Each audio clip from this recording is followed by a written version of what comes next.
12년 동안 북한 공군 조종사였어. 탈북자가 아니었어. 배신자도 아니었어. 엘리트군 조종사였어. 에미 더수송 헬리콥터. 지정된 항로. 항상 고위급 승객들과 함께. 보위부 대자들, 당 간부들. 내 실력에 목숨을 맡기고 내 대한 신뢰가 절대적인 사람들. 박대위 원산행 출발 시간 오전 10시 30분. 승인된 항로 고도 800m. 이탈 금지. 동무대자는 완벽한 시간 엄수를 요구한다. 명령의 명령의 명령. 그리고 밀리미터 단위의 정확함으로 수행했어. 정권에서 가장 신뢰받는 조종사 중 한 명이었어. 이 두 살에 선발됐어. 평양의 엘리트 군사 아카데미에서 훈련받았어. 6개월마다 충성도 평가, 깨끗한 기록, 좋은 평판의 가족, 완벽한 북한 장교의 이미지, 그리고 2023년 3월 15일 보위부 대자를 태운 채 군용 헬리콥터를 훔쳤어. 40분 후 두 대의 마이지-21이 미사일을 쏘고 헬리콥터 엔진이 불타고 유엔군 사령부가 무전으로 신원을 밝히지 않으면 격추하겠다고 경고하는 가운데 DMZ를 넘고 있었어. 국경에서 500m 떨어진 곳에 헬리콥터를 추락시켰어. 그리고 뛰었어. 바로 거기서 개활지를 가로질러 소총으로 나를 겨누는 남한 군인들에 둘러싸여서 철조망 울타리를 넘느라 손에서 피가 흐르면서 너무 필사적으로 소리쳤기 때문에 그들은 생각했어. 자살 공격자, 북한의 도발, 국가안보 비상사태. 그런 것들이 아니었어. 12년의 완벽한 복무, 절대적 신뢰, 흔들리지 않는 충성이 무시할 수 없는 진실과 충돌한 순간이었어. 그리고 그 진실, 그 단순하고 파괴적이고 되돌릴 수 없는 진실, 은 2주 전에 우연히 들은 무전 송신에 있었어. 두 개의 이름을 언급한 송신, 박혜선, 박민지, 내 아내, 내 딸. 오늘 정확히 그 송신이 뭐라고 했는지, 왜 그 18개 단어가 나를 몇 초 만에 국가 없는 사람으로 만들었는지, 그리고 내 인생에서 가장 불가능했던 40분 스로틀을 앞으로 밀었던 순간과 내 발이 남한 땅을 밟았던 순간 사이의 40분을 말해줄 거야. 왜냐하면 이건 용기에 대한 이야기가 아니기 때문이야. 이건 자유의 정확한 덱에 대한 이야기야. 그리고 그 덱가는 모든 것이었어. 내 이름은 박진호였다. 이제 그건 내 진짜 이름이 아니고 다시는 공개적으로 쓸 수 없는 이름이다. 탈북한 지 4년이 지났지만 내 얼굴이 TV 아나운서나 올림픽 선수처럼 유명했던 건 아니어도 내가 한 일 때문에 나는 죽음의 표적이 됐다. 왜냐하면 나는 얼어붙은 산을 넘거나 어둠 속에서 강을 건너 탈북한 게 아니기 때문이다. 나는 조선인민군 공군의 MI2 군용 헬리콥터를 조종하며 탈북했다. 작전 수행 중에. 대낮에. 그리고 그 이유는 절대 듣지 말았어야 할 주파수에서 들은 무언가 때문이었다. 그 송신은 정확히 4분 38초 동안 지속됐다. 내가 아는 이유는 간섭이 시작된 순간부터 신호가 끊긴 순간까지 계기판의 타이머를 봤기 때문이다. 4분 38초. 16년간의 충성심을, 8년간의 결혼 생활을, 그리고 내 딸을 다시 안을 수 있는 모든 가능성을 파괴한 시간. 하지만 그 순간 강원도 상공 800m 고도에서 헬리콥터가 내 손 아래에서 떨리고 MI2 엔진의 굉음이 귓속을 가득 채우고 있을 때 나는 아직 헬멧 속으로 들려오는 그 목소리가 내 인생에서 가장 불가능한 결정을 내리도록 강요할 거라는 걸 몰랐다. 왜냐하면 내가 들은 건 남쪽의 선전물이 아니었기 때문이다. 남한 팝송도 아니었고 자유와 민주주의에 대한 광고도 아니었다. 그런 건 전에도 들어본 적 있었다. 국경 근처 순찰 임무 중에 우연히. 그리고 항상 무시했다. 항상 주파수를 바꿨다. 항상 간섭을 보고하고 계속 진행했다. 하지만 2019년 10월 14일 화요일 오후 2시 47분에 들은 것은 무시할 수 있는 게 아니었다. 그건 나를 헬리콥터를 남쪽으로 40도 돌리고 다시는 돌아오지 않도록 만든 것이었다. 계속하기 전에 한 가지 이해해야 할 게 있다. 나는 평범한 조종사가 아니었다. 나는 최고 중 하나였다. 어쩌면 최고였을 것이다. 조선인민군 공군에서 헬리콥터를 조종한 지 11년이 됐고, 그 11년 동안 한 번도 임무에 실패한 적이 없었고, 한 번도 기체를 손상시킨 적이 없었고, 한 번도 명령에 의문을 제기한 적이 없었다. 나는 MI2를 조종했다. 소련제 경량 수송 헬리콥터로 우리는 정찰 임무, 고위 간부 수송, 그리고 가끔은 정권이 비밀로 유지하고 싶어하는 특수작전에 사용했다. 내 기록은 완벽했다. 내 충성심은 의심의 여지가 없었다. 그래서 그들은 내게 가장 민감한 임무를 맡겼다. 그래서 그들은 나를 믿었다. 그래서 내가 탈북했을 때 정권은 헬리콥터 한 대만 잃은 게 아니었다. 신뢰성을 잃었다. 자신들의 충성 시스템에 대한 믿음을 잃었다. 그래서 내 가족이 가장 높은 대가를 치렀다. 하지만 내가 왜 그 결정을 내렸는지, 왜 내가 알던 모든 것을 버렸는지 이해하려면 그날 내가 정확히 무엇을 하고 있었는지 알아야 한다. 어떤 임무였는지 알아야 한다. 그리고 그 송신에서 무엇을 들었기에 다른 모든 것이 중요하지 않게 됐는지 알아야 한다. 10월 14일의 임무는 서류상으로는 일상적이었다. 최소한 서류상으로는 인민보안성 간부를 원산 공군기지에서 강원도 평강 근처 군사시설까지 수송하는 것. 거리 87km. 예상 비행시간 32분. 위험 수준 낮음. 날씨 맑은 북서풍 시속 15km. 시야 양호. 전에도 수십 번 했던 너무나 단순한 비행. 오후 2시 22분에 이륙했고 간부는 내 뒤 승객 칸에 앉아 있었다. 그의 이름은 기억나지 않는다. 그의 얼굴도 기억나지 않는다. 다만 그가 왼쪽 손목에 체인으로 연결된 검은 서류 가방을 들고 있었고 비행 내내 한마디도 하지 않았다는 것만 기억난다. 그건 흔한 일이었다. 보안 간부들은 조종사와 절대 대화하지 않았다. 우리는 도구였지 신뢰할 수 있는 사람이 아니었다. 비행 18분째 평강 서쪽 산악지대 상공을 날고 있을 때 업데이트된 기상 상황을 확인하기 위해 무전 주파수를 조정했다. 그것도 일상적인 일이었다. 하지만 다이얼을 돌렸을 때 이상한 일이 일어났다. 간섭이 있었다. 국경 근처에서 가끔 잡히는 일반적인 잡음이 아니었다. 목소리였다. 명확했다. 한국어로. 하지만 북쪽 목소리가 아니었다. 그 순간 무시할 수도 있었다. 무시했어야 했다. 하지만 그 목소리의 어조가 나를 멈추게 만들었다. 여자였다. 빠르게 말하고 있었다. 마치 뉴스를 읽는 것처럼. 그리고 그때 내 손이 조종관 위에서 얼어붙게 만든 무언가를 들었다. 내 고향의 이름을 들었다. 청진이라는 단어를 들었다. 그리고 사고에 대한 무언가를 들었다. 붕괴, 희생자들. 심장이 더 빠르게 뛰기 시작했다. 청진은 내가 자란 곳이었다. 어머니가 사는 곳이었다. 2년 전 여동생이 섬유 공장에서 일하도록 배치받은 곳이었다.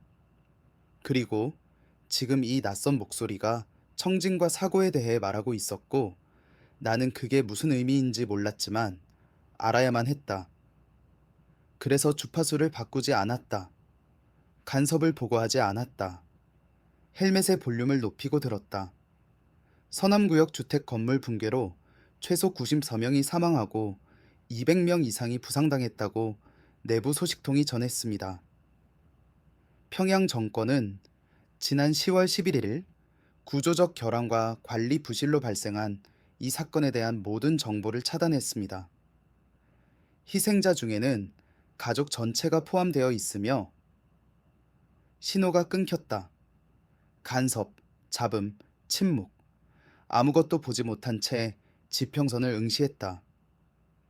내 손은 순수한 근육 기억으로 조종간을 잡고 있었지만 내 정신은 완전히 마비됐다. 10월 11일, 3일 전 서남구역, 어머니가 사는 곳, 여동생이 사는 곳, 가십사명 사망. 그리고 나는 아무것도 몰랐다. 아무도 내게 아무 말도 하지 않았다. 메시지도 없었다. 전화도 없었다. 공식 통지도 없었다. 14분 후 군사시설에 착륙했다. 간부를 내려줬다. 다음 임무 확인을 받았다. 원산 기지로 돌아갔다. 비행 보고서를 작성했다. 모든 것을 로봇처럼 자동적인 움직임으로. 그리고 그 모든 시간 동안 단 하나의 질문이 내 머릿속에서 불처럼 타올랐다. 왜 아무도 내게 아무 말도 하지 않았을까? 그날 밤 어머니에게 전화하려고 했다. 회선이 끊어져 있었다. 공장 내부 통신 시스템을 통해 여동생에게 연락하려고 했다.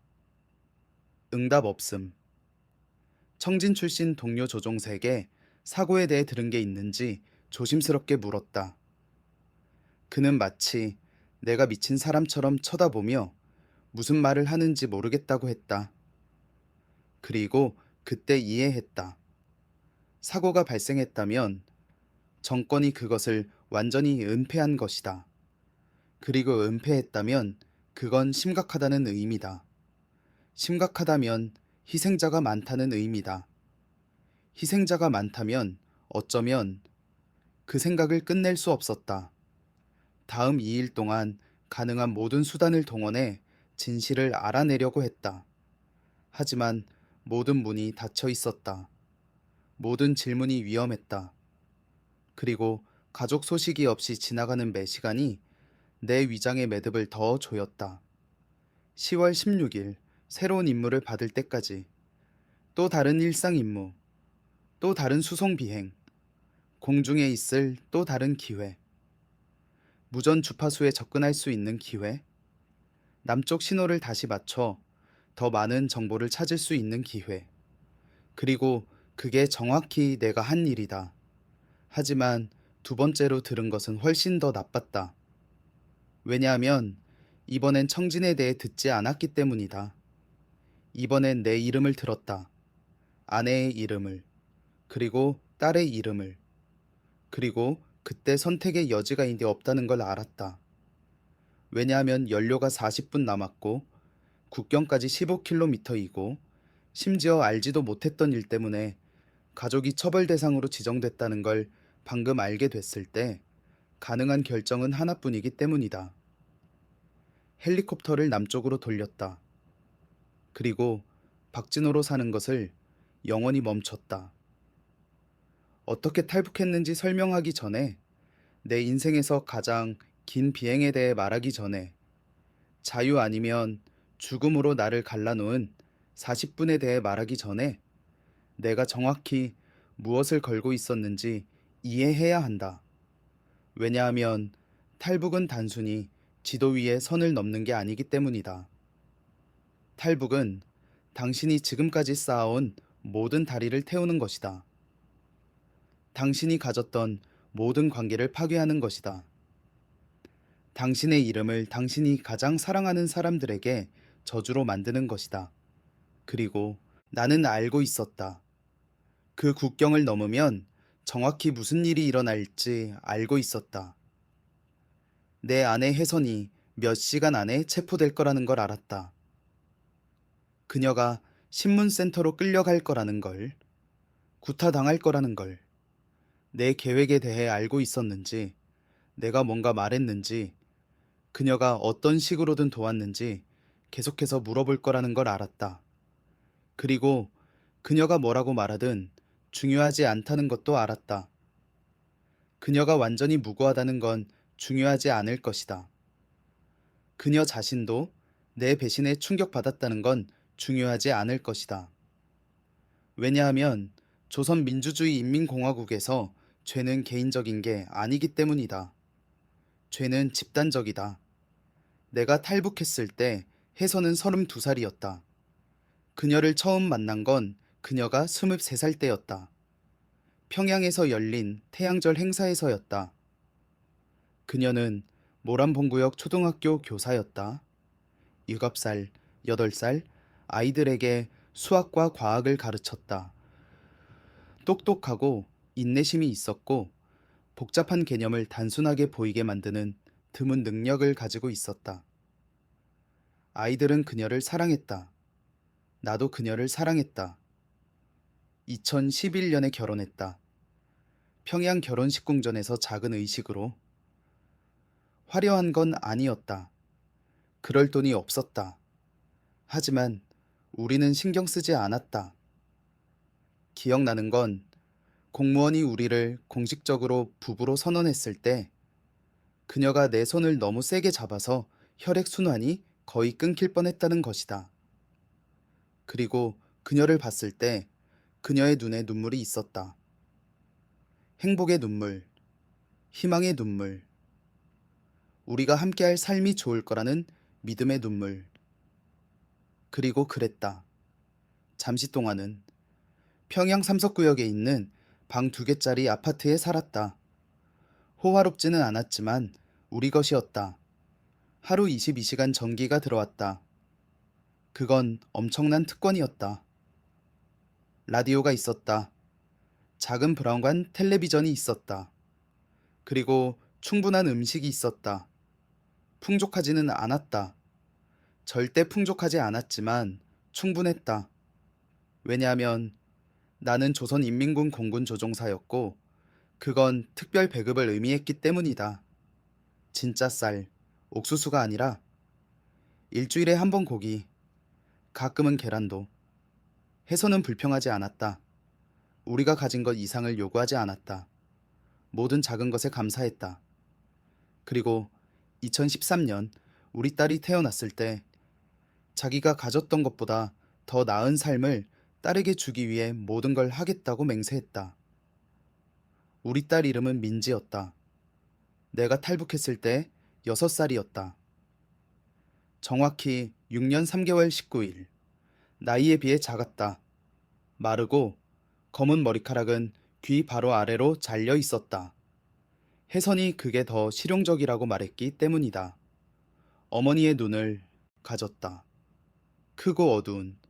그리고 내 코를 그녀의 가느다란 얼굴에 비해 조금 너무 넓은.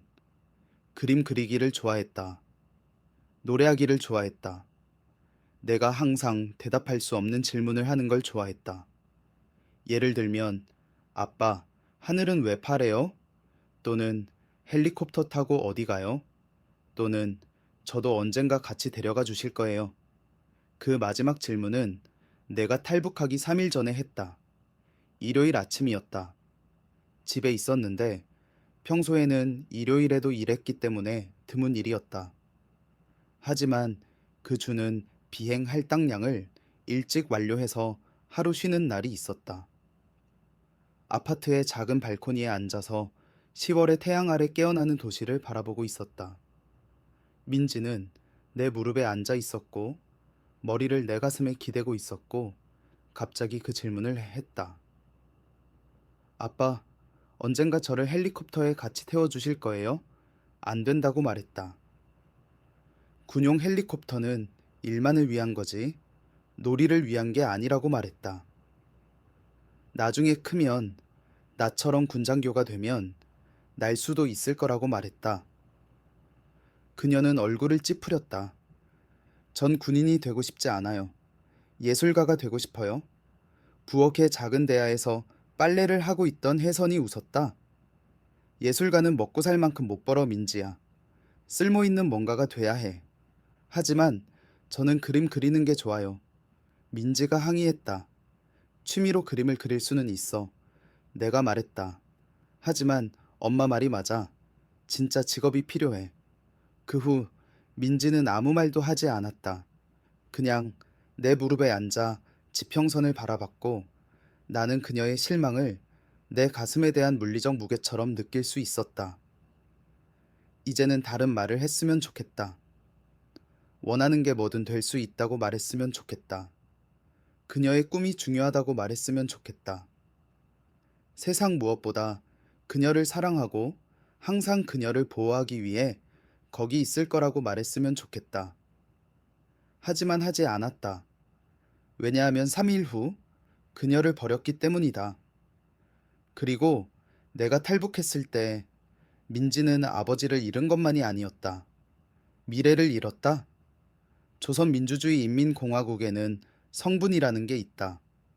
가족의 정치적 충성도에 기반해 평생을 결정하는 사회계층 시스템이다.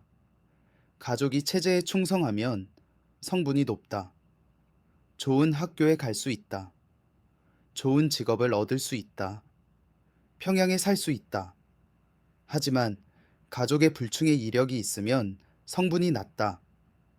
그리고 그건 아무리 똑똑해도 아무리 열심히 일해도 태어나는 순간부터 인생이 제한된다는 의미다. 민지는 비교적 좋은 성분을 가지고 태어났다. 내 아버지는 인민군 군인이었다. 어머니는 공장 노동자였다. 혜선은 교사 집안 출신이었다. 우리는 엘리트는 아니었지만 존경받았다. 그리고 그건 민지에게 기회가 있다는 의미였다. 내가 탈북할 때까지. 왜냐하면 내가 그 국경을 넘는 순간 민지의 성분은 파괴됐기 때문이다. 배신자의 딸이 됐다. 그리고 조선민주주의인민공화국에서 배신자의 자식들에게는 미래가 없다. 대학에 갈 수 없다. 좋은 직업을 얻을 수 없다. 농촌 지역으로 보내져 농장이나 공장에서 일한다. 끊임없이 감시당한다. 평생 2등 시민으로 취급당한다. 그것도 운이 좋으면. 왜냐하면 또 다른 가능성이 있기 때문이다. 매일 밤 나를 깨어있게 하는 가능성. 3대 처벌 정책. 정확히 들리는 그대로다. 조선민주주의 인민공화국에서 심각한 정치범죄를 저지르면 당신만 처벌받는 게 아니다. 가족도, 부모님, 형제자매, 자녀들, 3대가 정치범 수용소로 보내지고 절대 석방되지 않은 채 거기서 살다가 죽는다. 그리고 군용 헬리콥터로 탈북하는 것, 국가 재산을 훔치는 것, 정권의 신뢰를 배신하는 것, 적에게 도망가는 것. 그건 단순히 심각한 정치 범죄가 아니다. 상상할 수 있는 최악의 범죄 중 하나다. 그래서 헬리콥터를 남쪽으로 돌렸을 때 민지와 혜선이 단순히 신문받고 석방되지 않을 진짜 가능성이 있다는 걸 알았다. 수용소로 보내질 진짜 가능성이 있다는 걸 알았다. 요덕이나 개천 같은 곳으로 사람들이 굶주림으로, 질병으로, 강제노동으로 천천히 죽어가는 곳. 절대 돌아오지 않는 곳. 그리고 내 어머니, 내 여동생, 이모와 삼촌. 그들 모두 내가 한 일 때문에 처벌받는다. 모두 내가 충성보다 진실을 선택했기 때문에 파괴된다. 공중에서 그 40분 동안 그게 다른 무엇보다 내 머릿속에서 타오른 질문이었다. 격추당할 두려움보다. 남쪽이 나를 받아들일지 스파이로 체포할지에 대한 불확실성보다. 죽을지도 모른다는 공포보다. 질문은 간단했다. 내게 이럴 권리가 있나? 내가 사랑하는 사람들의 삶을 파괴하는 것이 내 삶을 구하는 의미라면 내게 그럴 권리가 있나? 내 자유의 대가가 가족의 고통이라면 내게 자유를 찾을 권리가 있나? 그때는 답이 없었다. 그리고 솔직히 지금도 답이 없다. 내가 알았던 건 이거였다.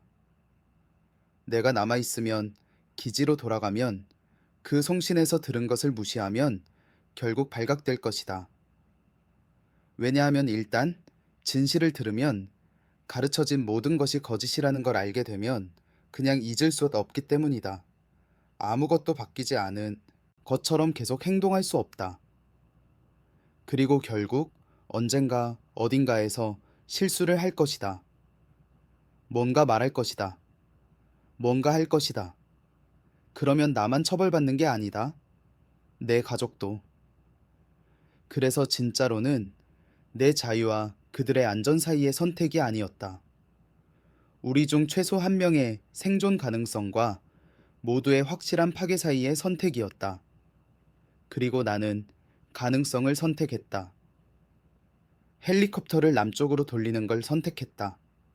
남쪽에 도착하면 내 이야기를 하면 충분히 큰 소리를 내면 세계가 지켜보고 있기 때문에 정권이 감히 내 가족을 너무 심하게 처벌하지 않을 거라는 희망에 모든 것을 걸기로 선택했다. 바보 같은 도박이었다. 지금은 안다. 하지만 그 순간 그게 내가 가진 유일한 도박이었다. 그래서 그 비행을 생각할 때 내가 알던 모든 것으로부터 나를 갈라놓은 40분을 생각할 때 용기를 생각하지 않는다. 영웅심을 생각하지 않는다. 자유를 생각하지 않는다. 민지를 생각한다. 언젠가 날게 해줄 거냐고 물으며 나를 바라보는 크고 어두운 눈을 생각한다. 그리고 답이 아니오라는 사실을 생각한다. 절대 그녀를 날게 하지 않을 것이다. 절대 그녀를 어디에도 데려가지 않을 것이다. 왜냐하면 탈북했기 때문이다. 그리고 탈북했을 때 그녀는 내 딸이 아니게 됐다. 배신자의 딸이 됐다. 그리고 그건 그녀가 평생 짊어질 저주다. 내 잘못으로 조선인민군 공군의 엘리트 조종사가 작전 수행 중에 탈북하게 되는지 이해하려면 먼저 그 조종사가 어떻게 존재하게 됐는지 이해해야 한다. 왜냐하면 나는 날고 싶어서 태어난 게 아니기 때문이다. 하늘을 꿈꾸며 태어난 게 아니다. 1985년 함경북도 청진시 산업구역의 방 2개짜리 콘크리트 집에서 태어났고 내가 꿈꿨던 유일한 것은 배고프지 않게 잠들 수 있을 만큼 충분한 음식을 갖는 것이었다. 아버지 박성철은 청진 제강소에서 일했다. 용접공이었다. 하루 12시간 교대 근무를 하며 온몸이 검댕으로 뒤덮이고 팔뚝을 덩굴처럼 기어오르는 화상 흉터를 남겼다.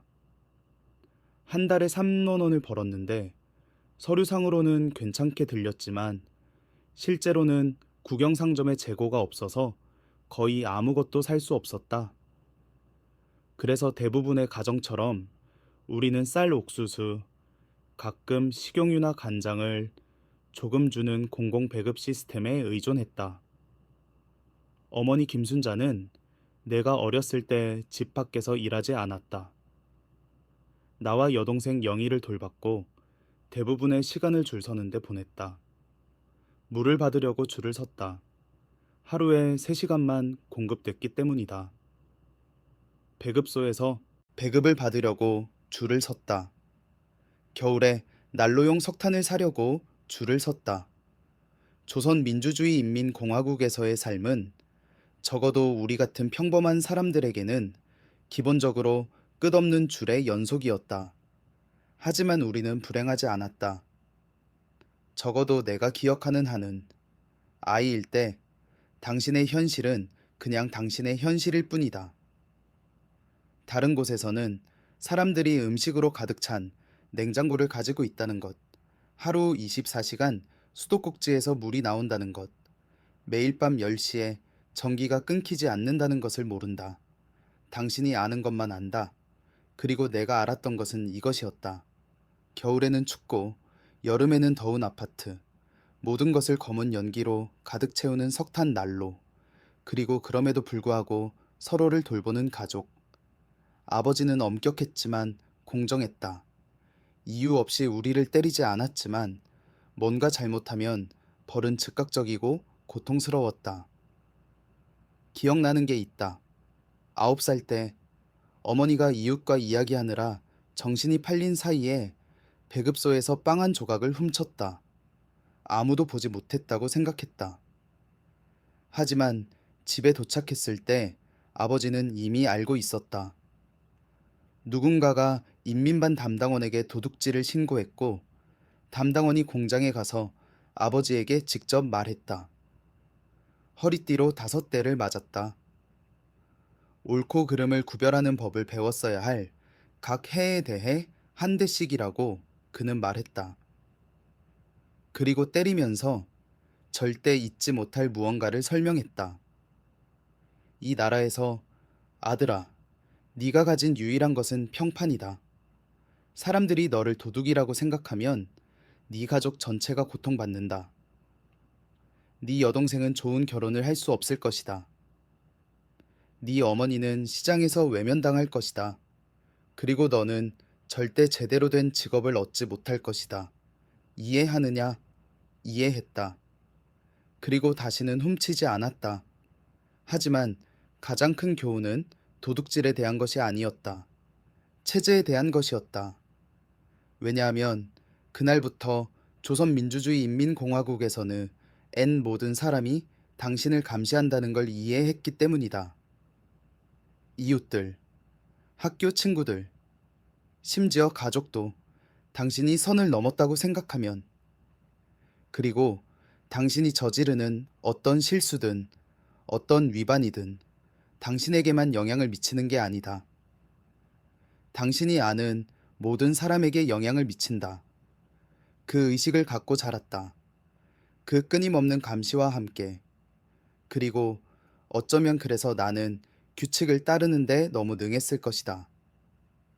명령에 복종하는데 너무 능했다. 정권이 원하는 정확한 유형의 사람이 되는데 너무 능했다. 16살 때인 2000년 의무 병격에 선발됐다. 놀라운 일은 아니었다. 조선민주주의인민공화국의 모든 남자는 최소 10년은 군대에서 복무해야 하고 대부분에게 그 10년은 인생에서 최악의 시간이다. 하지만 나에게는 달랐다. 왜냐하면 신체 검사 과정에서 뭔가를 발견했기 때문이다. 내 시력이 완벽했다. 단순히 좋은 게 아니라 완벽했다. 양쪽 눈 모두 아바서퍼, 난시도 없고 근시도 없고 아무 문제도 없었다. 그리고 내 손과 눈의 협응력이 뛰어났다. 그래서 대부분의 신병들처럼 보병에 배치되는 대신 조종사 훈련을 위해 평양 군사항공학원에 보내졌다. 그 순간 내 인생에서 가장 큰 행운이라고 생각했다. 그리고 어떤 면에서는 그랬다. 왜냐하면 조종사들은 일반 군인들보다 더 잘 살았기 때문이다. 더 잘 먹었다. 더 나은 시설을 가졌다. 그리고 복무 후에는 괜찮은 민간 직업을 얻을 좋은 가능성이 있었고 어쩌면 평양에서도. 하지만 그때 몰랐던 건 조선민주주의인민공화국에서 조종사가 되는 것은 단순히 비행을 배우는 게 아니라는 것이다. 완전히 재건되는 것이다. 육체적으로, 정신적으로, 그리고 정치적으로.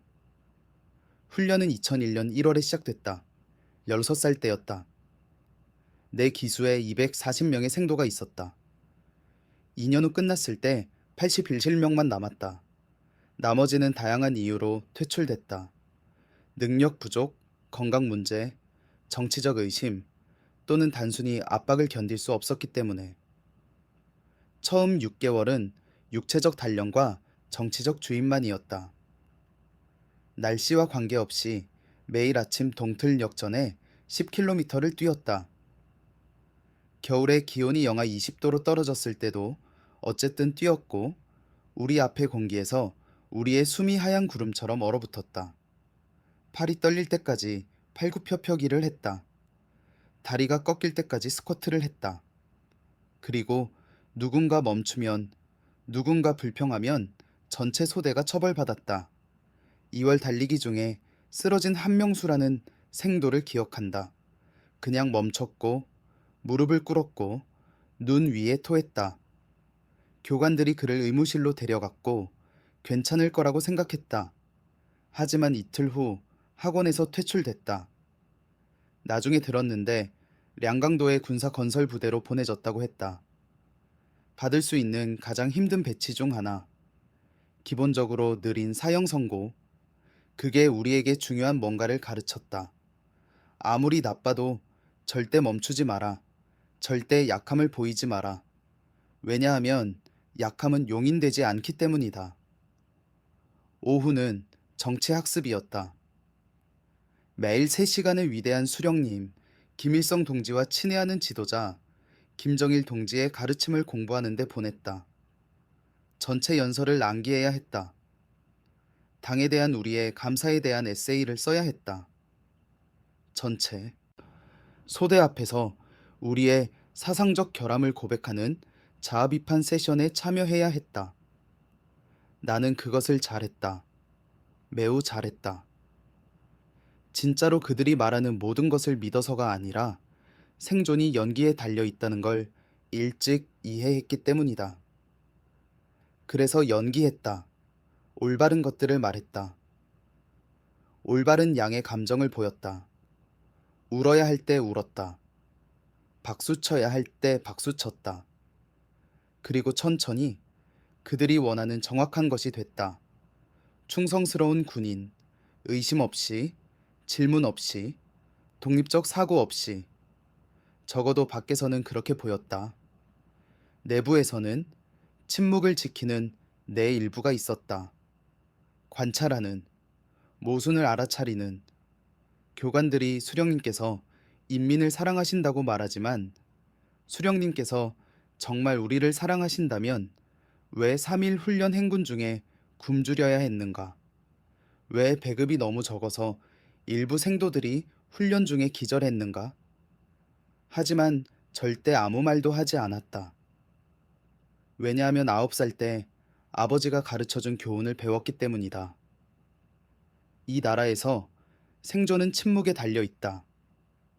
6개월의 단련 후 마침내 실제 비행 훈련을 시작했다. 시뮬레이터로 시작했고 기본 제어, 비행의 물리학, 계기를 읽는 법을 배웠다. 그런 다음 작은 훈련용 비행기로 넘어갔다. 고도를 올릴 때마다 떨리고 삐걱거리는 소련 시대의 오래된 복엽기. 2001년 8월 처음으로 혼자 비행했을 때 그때까지 내 인생에서 가장 무섭고 가장 흥분되는 순간이었다. 400m 고도에 있었고 앞에서 엔진이 으르렁거리고 바람이 날개를 때리고 있었고 처음으로 땅에서는 결코 느끼지 못한 무언가를 느꼈다. 자유. 아이러니하게 들린다는 걸 안다. 세계에서 가장 억압적인 정권을 섬기면서 자유를 느끼다니. 하지만 공중에서 그 짧은 순간들 동안 소리치는 교관도 없었다. 정치 세션도 없었다. 끊임없는 감시도 없었다. 나만 있었다. 기계와 하늘. 그리고 그게 첫 번째 균열이었다고 생각한다. 내 충성심의 첫 번째 금. 왜냐하면 일단 자유가 어떤 느낌인지 알면 비록 공중에서 20분이라도 완전히 있는 것은 불가능하기 때문이다. 2003년 12월 항공학원을 우등으로 졸업했다. 필벨명 생도기수에서 2등으로 평가받았다. 1등은 평양 출신으로 정치적 가족 연줄이 있는 애였는데 아마 거기 있으면 안 됐을 것이다. 하지만 그게 시스템이 작동하는 방식이었다. 그래도 2등이면 좋은 배치를 받기에 충분했다.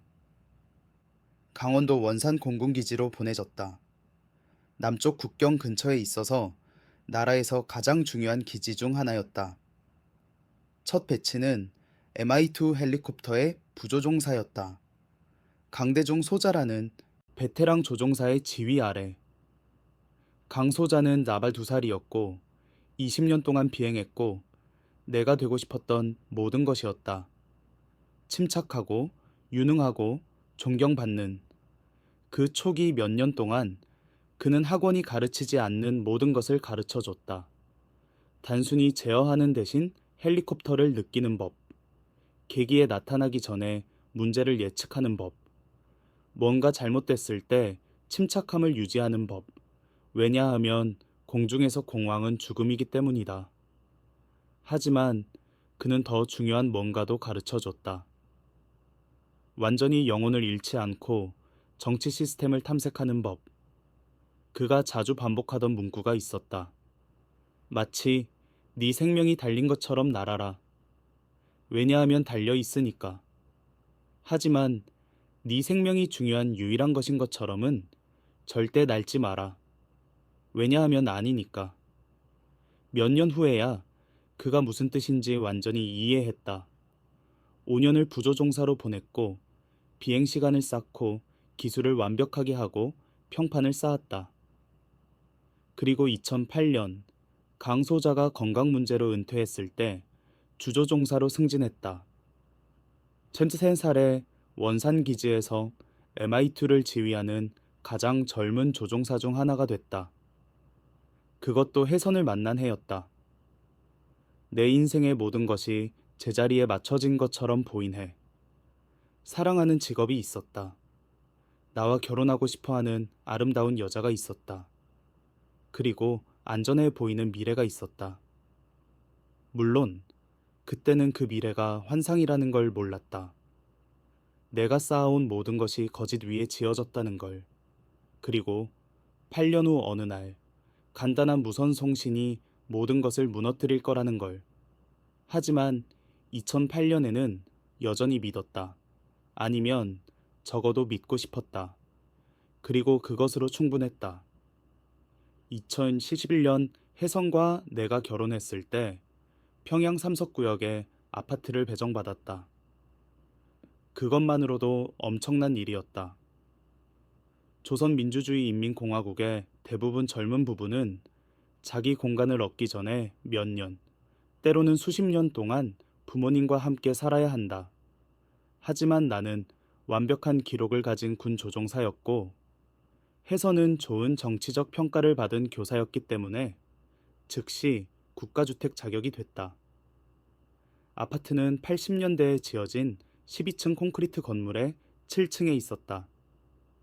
새 것은 아니었고 세계의 다른 기준으로는 확실히 호화롭지 않았지만 우리에게는 궁전이었다.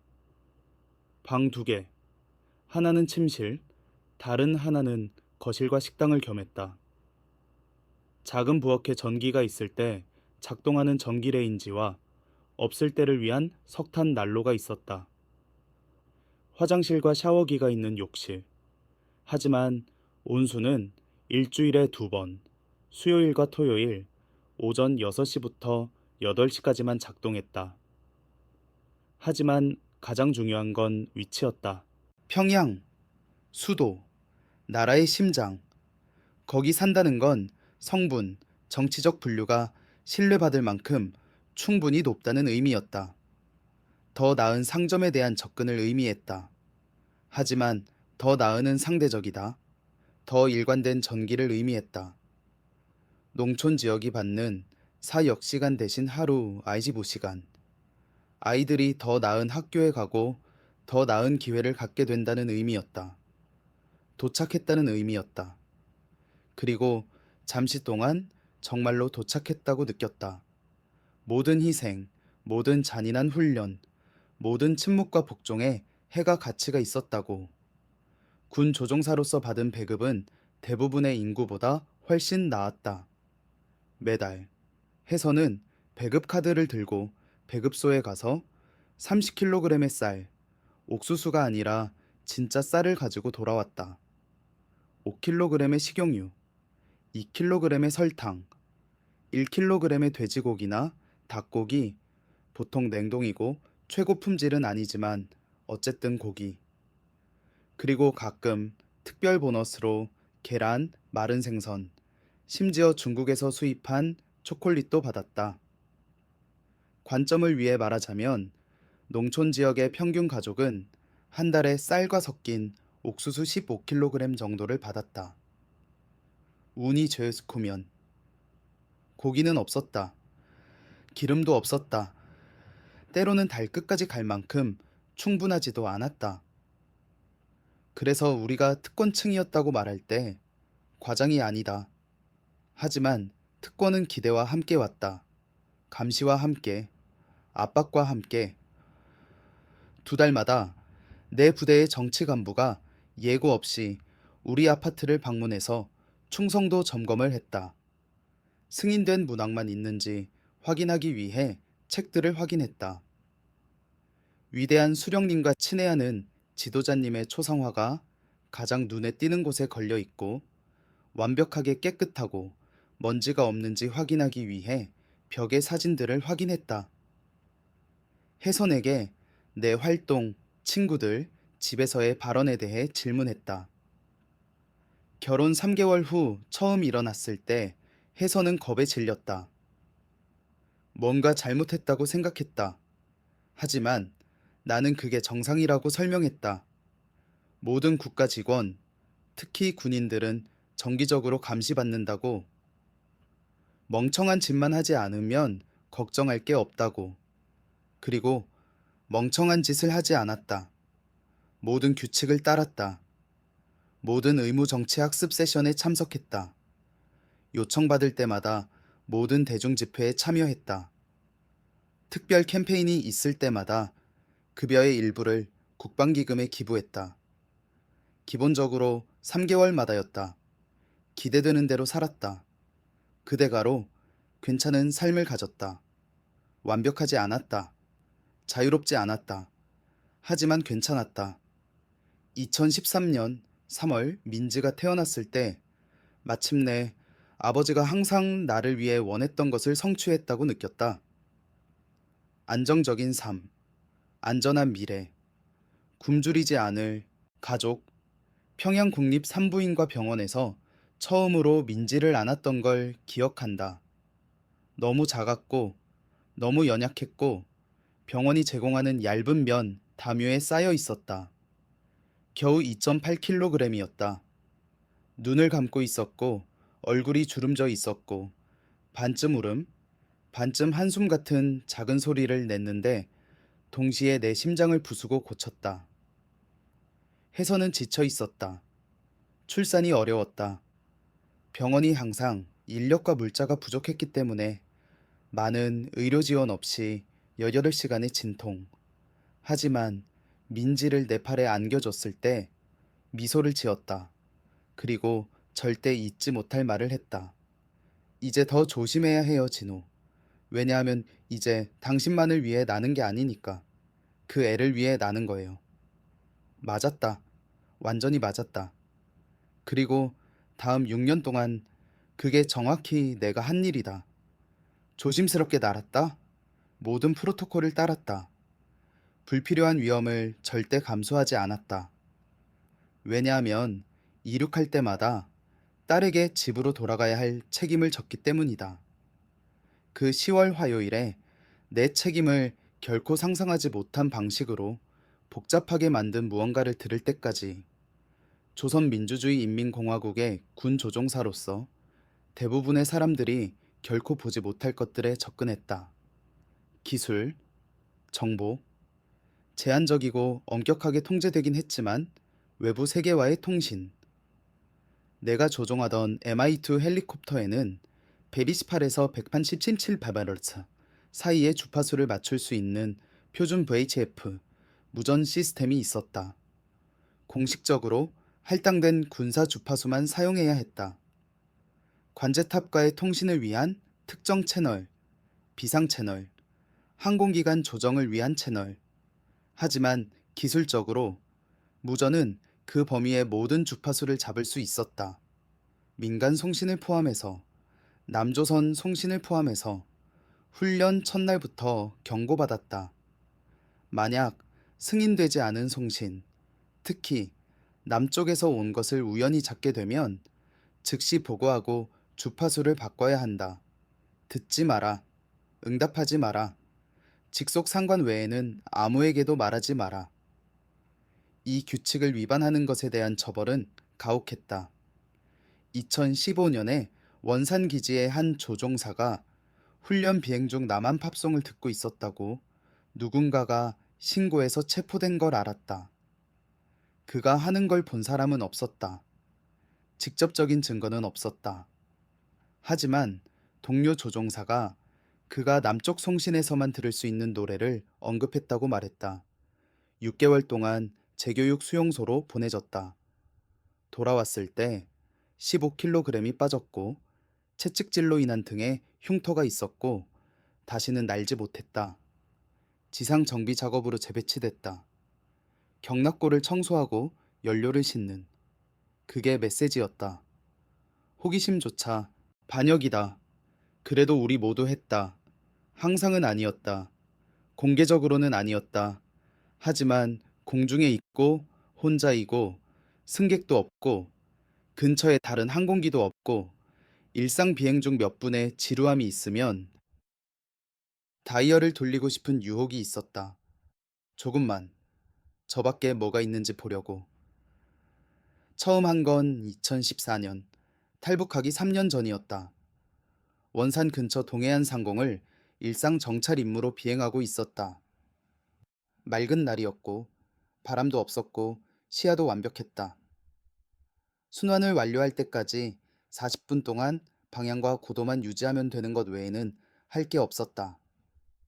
그래서 다이얼을 돌렸다. 천천히 군사 주파수를 지나서 그리고 107.77mm 어딘가에서 뭔가를 잡았다. 음악, 혁명 음악이 아니었다. 군가가 아니었다. 팝 음악, 부드럽고 멜로디컬하고 한국어로 노래하는 여자 목소리였지만 내가 아는 것과 약간 다른 한국어, 영어에서 빌린 단어가 더 많았다.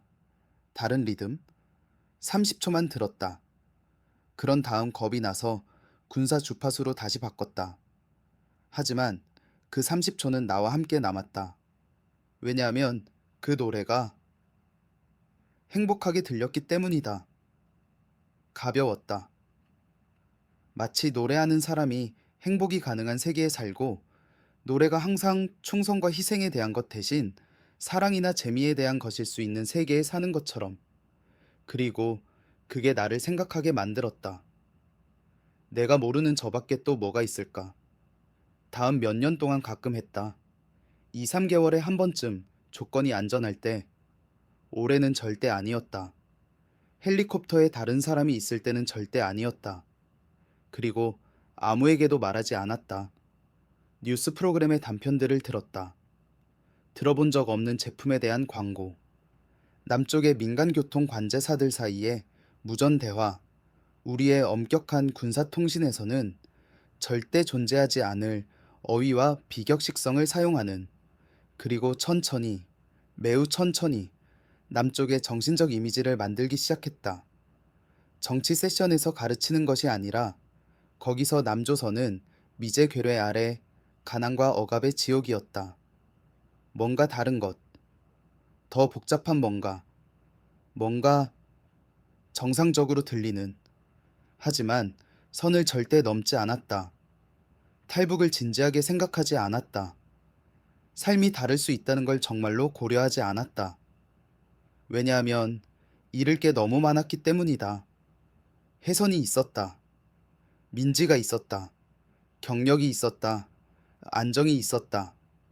내 이름을 들을 때까지. 사랑하는 사람들의 이름이 남쪽 송신에서 읽히는 걸 들을 때까지. 그리고 모든 게 바뀌었다. 왜냐하면 선택이 충성과 생존 사이일 때 충성을 합리화할 수 있기 때문이다.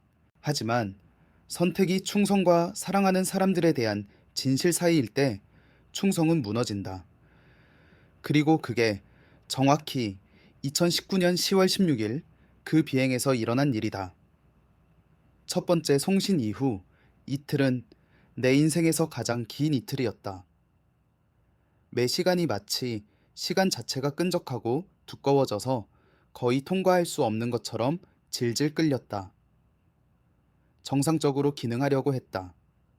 평소처럼 오전 5시 30분에 일어났다. 군복을 입었다. 브리핑 세션에 참석했다. 헬리콥터 시스템을 점검했다. 보고서를 작성했다. 장교 식당에서 먹었다.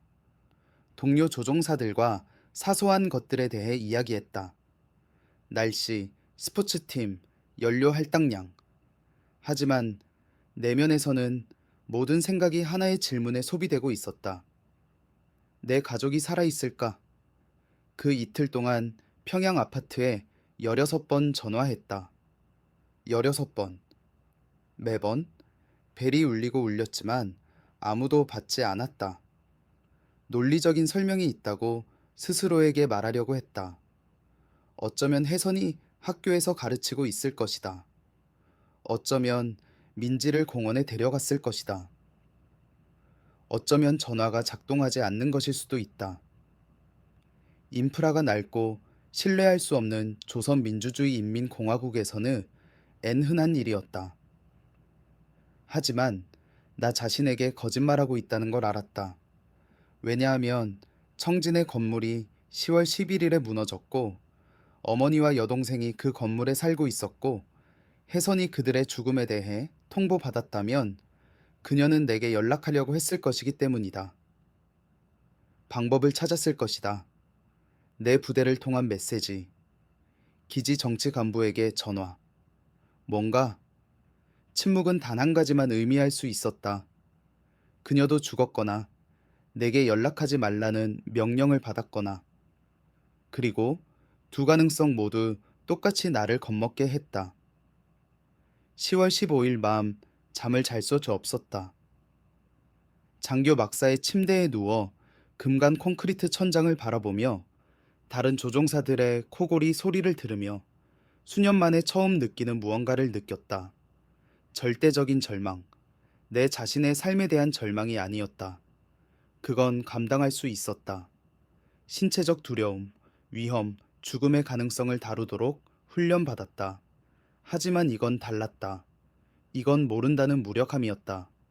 가장 중요한 사람들과 완전히 단절된 이 체제에서, 이 나라에서 나 같은 평범한 시민은 자기 가족에 대한 기본 정보를 받을 권리조차 없다는 걸 이해하는. 그리고 새벽 2시쯤 어느 순간 결정을 내렸다. 만약 또 다른 비행 임무를 배정받고 남쪽 주파수를 맞출 또 다른 기회가 있다면 의도적으로 할 것이다. 우연히가 아니라, 우연한 호기심으로가 아니라 진실을 알아야 하기 때문에. 그리고 정권이 나에게 주지 않는다면 필요한 곳 어디에서든 찾을 것이다. 비록 그것이 절대 넘어서는 안 될 선을 넘는다는 의미라도. 10월 16일 아침은 춥고 회색빛이었다. 낮은 구름이 원산 기지를 덮었고 안개가 건물들 사이를 유령처럼 떠다녔다. 일어났고 면도했고 평소처럼 같은 기계적인 움직임으로 군복을 입었고 아침 브리핑에 갔다. 기대하며 뭘 기대했는지 모르겠다. 답? 메시지? 우주로부터의 신호. 받은 건 일상적인 비행 배정이었다. 인민무력성 고위 간부 리민철 대자를 원산 기지에서 동해안 금강 근처 군사시설로 수송. 거리 403km. 예상 비행시간 18분. 화물 대자와 기밀문서 서류 가방. 위험 수준 최소. 평소라면 지루함을 유발했을 너무나 평범한 임무. 하지만 그날 명령 게시판에서 배정을 봤을 때 심장이 더 빠르게 뛰기 시작했다. 왜냐하면 공중에서 18분은 시간을 의미했기 때문이다. 기회를 의미했다. 만약 선택한다면, 정말로 그 선을 넘는다면 다시 그 주파수를 맞출 창이 있을 거라는 의미였다. 리 대좌는 오전 10시 35분에 헬리패드에 도착했다. 5분 늦었는데 시간 엄수에 대한 규칙이 자신들에게는 적용되지 않는다고 가정하는 고위 간부들에게는 전형적이었다. 55세쯤 되는 남자였고 완전히 회색인 머리는 엄격한 군사 스타일로 잘려 있었고 세상 모든 것이 개인적 실망인 것처럼 영구적인 불쾌감의 표정을 짓고 있었다. 내게 인사하지 않았다. 대자들은 절대적으로 필요하지 않는 한 대위에게 인사하지 않는다. 그냥 MI2의 승객 칸에 올라탔고 안전벨트를 조정했고 검은 서류 가방을 무릎에 놓았고 기다렸다. 비행 전 점검을 완료했다. 오일 압력 정상. 연료 만탱 3시간 비행에 충분. 비행 제어 반응성 있음. 무전, 표준 군사 주파수, 베르위 7004 비라벨츠에서 작동. 모든 게 완벽했다. 오전 10시 42분, 관제탑으로부터 이륙 허가를 받았다. 엔진을 켰다. 로터 블레이드가 돌기 시작했다. 처음엔 천천히, 그 다음 더 빠르게 헬리콥터가 숨쉬고 내 손 아래에서 생명을 얻는 것처럼 느끼게 하는 특유의 우부붑 소리를 만들어냈다. 오전 10시 44분, 이륙했다. 헬리콥터가 플랫폼에서 부드럽게 올라갔고 고도를 얻으면서 기수가 약간 앞으로 기울어졌다. 아침 바람이 동체를 때렸고 순환 제어로 본능적으로 수정한 작은 난기류를 만들었다. 200m에서 수평을 맞추고 남남동쪽으로 돌았고 금강을 향해 해안선을 따라갔다. 뒤에서 리대자가 자리에서 움직이는 소리가 들렸고 자세를 조정했다. 하지만 아무 말도 하지 않았다. 군 승객들은 비행 중에 거의 말하지 않았다. 조종사와 대화하는 것을 자신들의 품위 아래로 여겼다. 이 경우에는 완벽했다. 왜냐하면 내 생각과 단둘이 있다는 의미였기 때문이다. 그리고 내 결정과 비행 첫 5분 동안 방향을 유지하는 것 외에는 아무것도 하지 않았다. 주간 수송 비행 표준 프로토콜에 따라 600m 고도에서 날았다. 동해가 오른쪽으로 펼쳐졌고 회색이고 바람에 거칠었다. 금강산이 왼쪽으로 솟아올랐고 봉구리들은 낮은 구름에 가려져 있었다. 그리고 오전 10시 49분 군사시설에 착륙하기 13분 전 평생을 바꿀 무언가를 했다. 왼손을 무전 패널로 움직였다. 손가락이 주파수 다이얼을 만졌다. 그리고 천천히, 매우 천천히 돌렸다. 127전 살사마 바닥, 125전 페이할, 베이컨센 3, 115버전 7, 군사 주파수에서 벗어나며 금지된 영역으로 들어가며 심장이 가슴속에서 너무 세게 뛰어서 리 대저가 엔진 소음 위로도 들을 수 있을 거라고 확신했다. 비행 장갑 안에서 손이 땀났다. 몸의 모든 근육이 긴장했고 기다렸다. 뭘? 경보? 돌아오라고 명령하는 무전 목소리. 헬리콥터가 마법처럼 내 반역을 감지해서 하늘에서 떨어지는 것. 아무것도 일어나지 않았다. 그냥 잡음. 다이얼을 더 돌렸다. 110.2, 108.5, 107전 채널. 그리고 들었다. 전과 같은 여자 목소리. 뉴스를 읽고 있었다. 빌린 단어와 더 빠른 리듬을 가진 약간 다른 나만 한국어로 말하고 있었다. 10월 11일 발생한 청진 주택 건물 붕괴에 대한 조사가 계속되고 있습니다. 조선민주주의인민공화국 내부 소식통들은 정권이 여러 엔지니어와 지역 관리들을 체포해 태만과 건설자금 횡령으로 기소했다고 보고합니다. 하지만 인권운동가들은 진짜 문제는 숨이 멈췄다. 체포, 기소된 관리들, 희생양.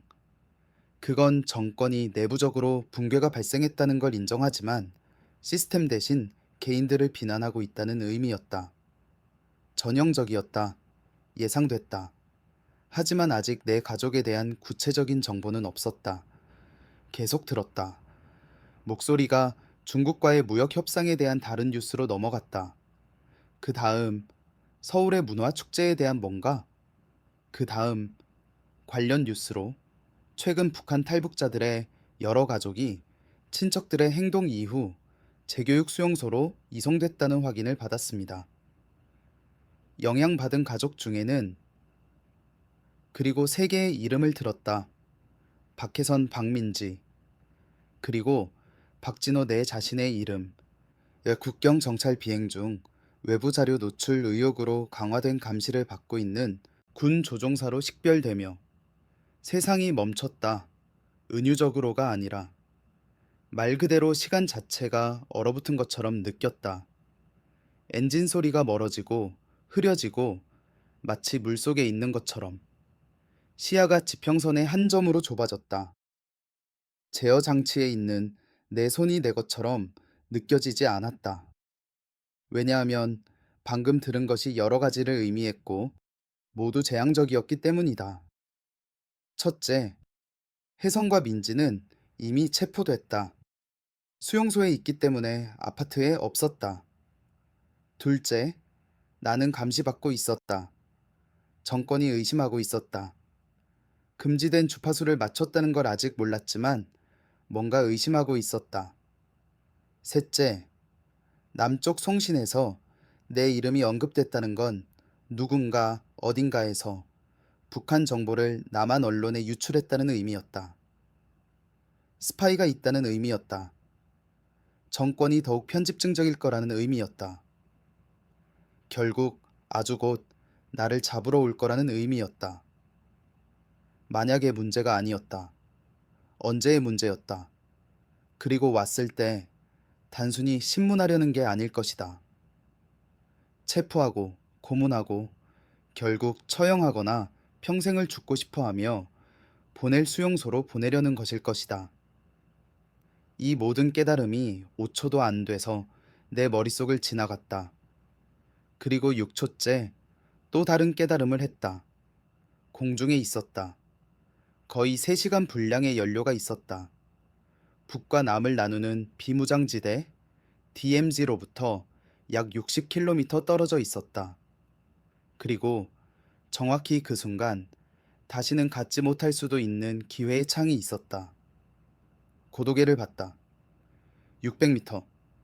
연료 지시계를 봤다. 98% 가득. 나침반을 봤다. 방향 145도. 금강을 향해 남남동. 방향을 180도로 바꾸면 정남 쪽으로 날게 될 것이다. 국경을 향해 직진. 머릿속이 자동으로 계산하기 시작했다. 비행 훈련의 결과 현재 위치에서 DMZ까지 거리 약 60km. MI드 순항 속도 시속 210km. 국경까지 시간 약 17분. 하지만 문제가 있었다. 첫째, 리 대좌가 뒤에 있었다. 방향을 그렇게 극적으로 바꾸는 순간 알아챌 것이다. 무슨 일인지 물을 것이다. 그리고 만족스러운 답을 얻지 못하면 막으려 할 것이다. 어쩌면 물리적으로. 둘째, 원산 관제탑이 모든 활성 비행을 감시하고 있었다. 비행 계획에서 벗어나는 순간 무전으로 불러서 설명을 요구할 것이다. 그리고 응답하지 않거나 설득력 없는 변명을 하면 비상 대응을 발동할 것이다. 셋째, 내 위치와 DMZ 사이에 다른 공군기지들이 있었다. 몇 분 안에 이륙할 수 있는 MiG-21 전투기가 있는 기지들. 내 헬리콥터보다 훨씬 빠른 제트기들, 무기가 있는 제트기들.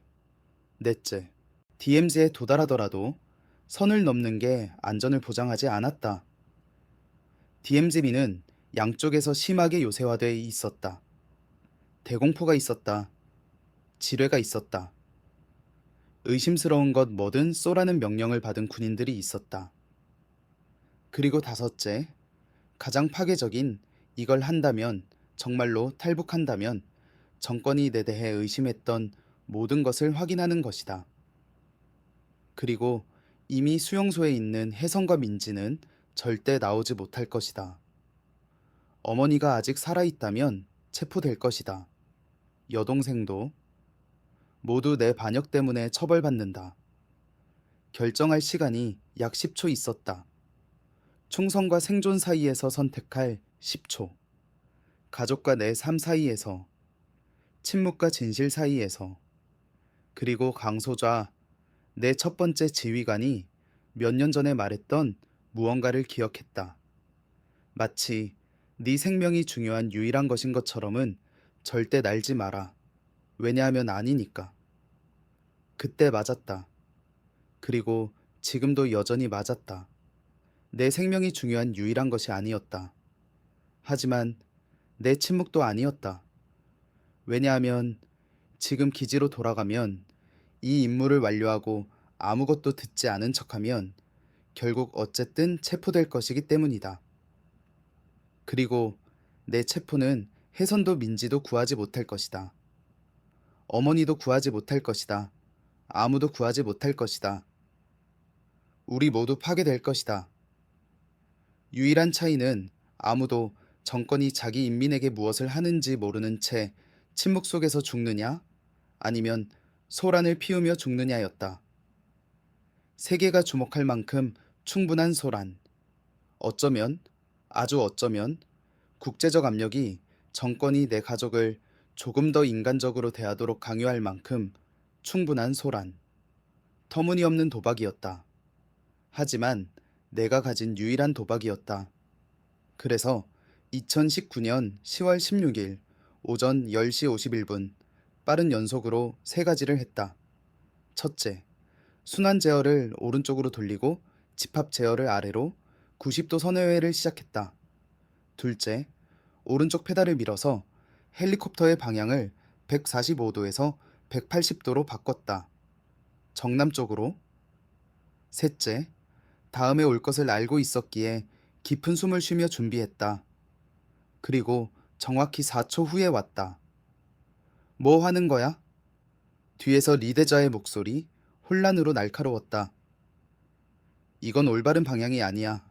왜 돌았어? 대답하지 않았다. 박대위, 질문했어. 왜 방향을 바꿨어? 침묵. 즉시 대답하지 않으면 불복종 혐의에 직면할 거야. 손을 내부 통신 스위치로 움직여서 껐고 대좌가 오디오 시스템을 통해 내게 말할 수 있는 능력을 끊었다. 뒤에서 움직임이 들렸다. 대좌가 안전벨트를 풀고 있었다. 자리에서 일어나고 있었다. 그리고 내 마음, 어깨에 그의 손이 느껴졌고 당기고 있었고 조종사 좌석에서 나를 끌어내려고 했다. 이 헬리콥터를 즉시 멈춰. 그건 직접 명령이야. 하지만 멈출 수 없었다. 왜냐하면 이미 선을 넘었기 때문이다. 그리고 그 선 너머에는 내게 남은 유일한 것이 있었다. 진실. 비록 그것이 나를 죽일지라도. 리 대자의 손이 내 오른쪽 어깨를 그의 나이치고는 놀라운 힘으로 움켜잡았다. 뒤로 당겼고 조종사 좌석에서 나를 뽑아내려고 했지만 이걸 예상했었다. 승객과 함께 충분히 날아봤기에 예상치 못한 일에 대한 고위 간부의 첫 반응은 이성이 아니라 지배라는 걸 알았다. 그래서 그의 손이 느껴지는 순간 몸통의 모든 근육을 긴장시켜서 좌석에 고정했고 동시에 순환 제어를 앞으로 밀고 집합 제어를 아래로 내려서 헬리콥터를 급강화시켰다. M2가 돌처럼 하늘에서 떨어졌다. 600m, 500, 400, 기동은 정확히 원했던 효과를 냈다. 안전벨트 없이 내 뒤에 서 있던 리 대자가 균형을 잃었다. 필사적으로 뭔가를 아무거나 붙잡으려 하면서 그의 손이 내 어깨에서 떨어졌다. 숨막히는 비명소리가 들렸고 그 다음 승객 한 측면 벽에 그의 몸이 부딪히는 소리. 350m에서 집합 제어를 급하게 위로 당겨서 강화를 멈췄다. 헬리콥터가 폭력적인 흔들림과 함께 수평을 맞췄고 전체 동체가 삐걱거렸다. 제어 장치를 잡느라 손이 아팠다. 이가 너무 세게 악물려서 턱이 아팠다. 뒤에서 침묵. 어깨 너머로 빠르게 봤다. 리 대좌가 승객한 바닥에 쓰러져 있었고 옆구리를 붙잡고 있었고 얼굴이 고통으로 일그러져 있었다. 검은 서류 가방이 무릎에서 떨어졌고 열려 있었고 서류들이 바닥에 흩어져 있었다. 죽지는 않았다. 심하게 다치지도 않았을 것이다, 아마. 하지만 충분히 기절해서 최소 30초, 어쩌면 1분은 회복해서 다시 뭔가 시도하기 전에 시간이 있었다. 주의를 제어 장치로 다시 돌렸다. 고도 350m. 너무 낮았다. 북한 방공 프로토콜은 국경 근처에서 500m 아래로 비행하는 미확인 항공기는 적대적으로 간주되어 즉시 교전해야 한다고 규정했다. 집합 제어를 위로 당겨서 고도를 얻었다. 400m? 500, 600, 750, 방향 180도, 정남쪽 좋다. 속도 시속 195km. 미터의 최대 속도보다 낮지만 지금은 충분히 빨랐다. 더 빨리 밀어붙이면 더 많은 연료를 소비할 것이고 공중에 얼마나 있을지 몰랐다. 계기판에 시계를 봤다. 오전 10시 53분. 방향을 바꾼 지 2분. 그건 약 30초 후면 아직 일어나지 않았다면 원산 관제탑이 비행 계획에서 벗어난 걸 알아차리고 무전으로 부를 거라는 의미였다. 그 생각에 대한 응답처럼 무전이 튀는 소리와 함께 살아났다. 군용기 4447, 여기는 원산 관제탑. 배정된 방향에서 벗어난 것을 감지했습니다. 상태를 확인하고 설명을 제공하십시오.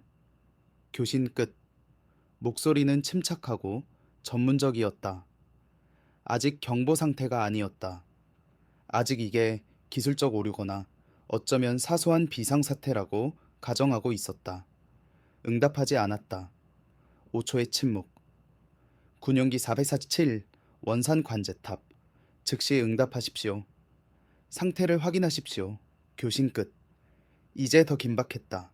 목소리에 걱정의 경계선. 손을 무전으로 움직였다. 찰나 동안 응답하는 걸 고려했다. 변명을 지어내는 걸 고려했다. 기계 고장, 계기 문제, 응급 착륙이 필요한 아픈 승객. 하지만 작동하지 않을 거라는 걸 알았다. 입을 여는 순간 음성 녹음이 있게 된다. 모든 단어를 분석할 것이다. 그리고 가장 중요한 건 시간을 벌게 된다. 내 위치를 추적하는 동안, 요격기를 보내는 동안, 대응을 조율하는 동안 나를 말하게 할 것이다. 아니, 침묵이 더 나았다. 손을 조종판으로 움직여서 무전을 완전히 껐다. 완전한 통신 차단. 이제 완전히 혼자였다. 위치를 확인했다. 거의 3분 동안 정남쪽으로 날았고 그건 방향을 바꾼 지점에서 약 10km를 이동했다는 의미였다. 그건 나를 DMZ에서 약 50km 떨어진 곳에 두었다. 50km? 현재 속도로 그건 국경까지 약 15분을 의미했다. 한 세계에서 다른 세계로 건너갈 15분. 살지 죽을지를 결정할 15분. 내 아래 풍경이 녹색과 갈색의 흐릿한 혼합으로 미끄러져 지나갔다. 빽빽한 숲으로 덮인 산들. 작은 마을들이 있는 가끔의 계곡들. 이 고도에서는 미세하고 거의 보이지 않았다. 회색 정맥처럼 언덕 사이를 구불구불한 흙길들. 그리고 저 아래 어딘가에 자신들의 삶을 살고 있는 사람들. 밭에서 일하는 농부들. 학교로 걸어가는 아이들. 집 앞에 앉아있는 노인들. 모두 34년 동안 나를 포로로 잡고 있던 같은 시스템에 갇혀 있었다. 하지만 지금 처음으로 자유롭게 부서지고 있었다. 아니면 적어도 시도하고 있었다. 뒤에서 나는 소리가 나를 돌아보게 만들었다. 리 대자가 다시 앉은 자세로 기어갔고 좌석에 기대고 있었다. 얼굴이 창백했고 이마에 땀이 있었지만 눈은 분노로 타오르고 있었다. 배신자. 독처럼 그 단어를 뱉었다. 이 때문에 내 가족에게 무슨 짓을 할지 알아? 알았다. 신이시여. 알았다. 기다리고 있어. 계속했고 목소리가 힘을 얻었다. 요격기들, 방공. 그냥 남쪽으로 날아가면 두 팔 벌려 환영할 거라고 생각해? 바보야. 선을 넘기 전에 하늘에서 격추당할 거야. 그리고 기적적으로 살아남으면 네가 사랑했던 모든 사람을 죽였다는 걸 알면서 평생을 보낼 거야. 모든 단어가 칼이었다. 모든 단어가 진실이었다. 하지만 눈을 지평선에 두고 손을 재어 장치에 두었다. 아직 돌아갈 수 있어. 전술을 바꾸며 말했다. 오작동인 것처럼 보이게 해. 제어 장치가 고장났다고 말해. 승객이 조종사를 공격해서 사고를 일으켰다고 말해.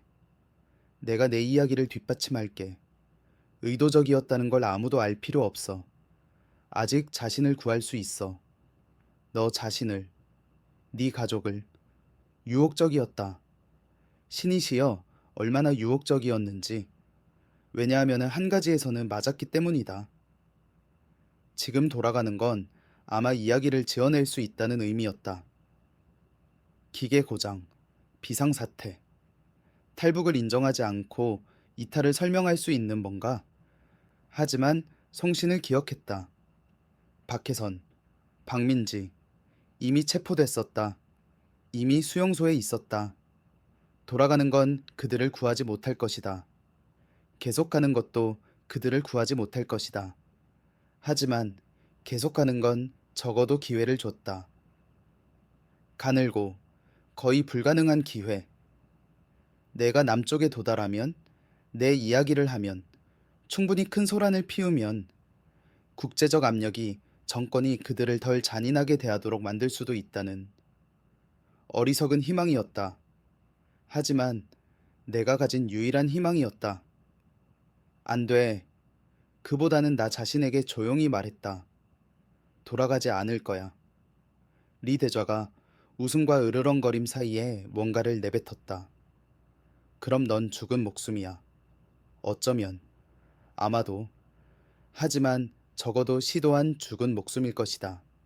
시계를 봤다. 오전 10시 58분. 방향 변경 후 아분. 그건 대략 지금 원산 관제탑이 이걸 상급으로 올리고 있다는 의미였다. 지역 사령부에 연락하고 있었다. 가장 가까운 공군기지에서 요격기를 보내고 있었다. 예상 경로를 따라 방공 시스템을 활성화하고 있었다. MiG-21들이 공중에 뜰 때까지 얼마나? 1분? 10분. 그리고 나를 따라잡을 때까지 얼마나? MiG-21은 약 시속 2000펜텔치보킬로미터의 최대 속도를 가지고 있다. 내 헬리콥터보다 10배 이상 빠르다. 현재 위치에서 북쪽으로 약 40km 떨어진 원산 공군기지에서 이륙하면 말 그대로 2분 안에 따라잡을 수 있다. 2분. 유일한 이점은 고도였다. 제트기들은 더 빠르지만 낮은 고도에서는 덜 기동성이 있었다. 헬리콥터는 지면에 더 가까이 날 수 있고 지형을 엄폐로 사용할 수 있고 제트기가 따라올 수 없는 급선회회를 할 수 있다. 순환 제어를 앞으로 밀고 집합 제어를 내려서 헬리콥터를 완만한 강화로 넣었다. 750m, 600, 450, 300, 200m에서 다시 수평을 맞췄다. 이제 나무 꼭대기 바로 위를 날고 있었고 너무 낮아서 로터 회전류에 흔들리는 개별가지들을 볼 수 있었다. 위험할 정도로 낮았다. 실수를 하면 갑작스러운 돌풍을 만나면 몇 초 안에 추락할 수 있었다. 하지만 레이더에서 감지하기 훨씬 어렵다는 의미이기도 했다. 그리고 제트기가 미사일로 나를 조준하기 훨씬 어렵다는, 내 아래 지형이 더 산악화됐다. 부러진 이빨처럼 튀어나온 바위 봉구리들, 절벽으로 그늘진 깊은 계곡들, 장애물을 피하기 위해 끊임없이 고도를 올리고 내리며 지형물 주위를 항해해야 했다. 그리고 오전 11시 2분 들었다. 무전이 꺼져 있어도 헬리콥터 엔진의 굉음 위로도 들었다. 제트 엔진의 특유의 으르렁거림, 캐노피를 통해 위를 봤다. 거기, 회색 하늘에 대비된 두 개의 검은 점, 믿을 수 없이 빠르게 움직이고 있었다. 뒤에 하얀 응축 흔적을 남기며 야벤 미지-21들, 그리고 바로 나를 향해 오고 있었다. 제트 엔진 소리가 몇 초마다 더 커졌다. 두 대의 미 가이피딜이 밀집 대형으로 접근하고 있었고 아마 1500m 고도에서 날고 있었고 1분도 안 돼서 내 위치 바로 위에 오게 할 요격 코스를 따르고 있었다. 결정할 시간이 몇 초밖에 없었다. 선택지 A. 일직선으로 계속 남쪽으로 속도 유지, 사격 위치에 있기 전에 DMZ에 도달할 수 있다는 데 걸기. 성공 확률. 아마 10%. 제트기들이 너무 빨랐다. 넘기 전에 따라잡을 것이다. 선택지 B. 동쪽으로 동해를 향해 돌기. 지형 엄폐가 없지만 남쪽의 해안 레이더가 더 쉽게 감지하고 보호를 제공할 수 있는 물 위를 날기. 성공 확률 아마 20%. 하지만 국경으로 가는 최단선에서 멀어지기도 했다. 네. 선택지 C. 더 낮게. 훨씬 더 낮게. 제트기들이 자신들도 추락할 위험 없이는 미사일로 나를 조준할 수 없을 만큼 낮게 날기.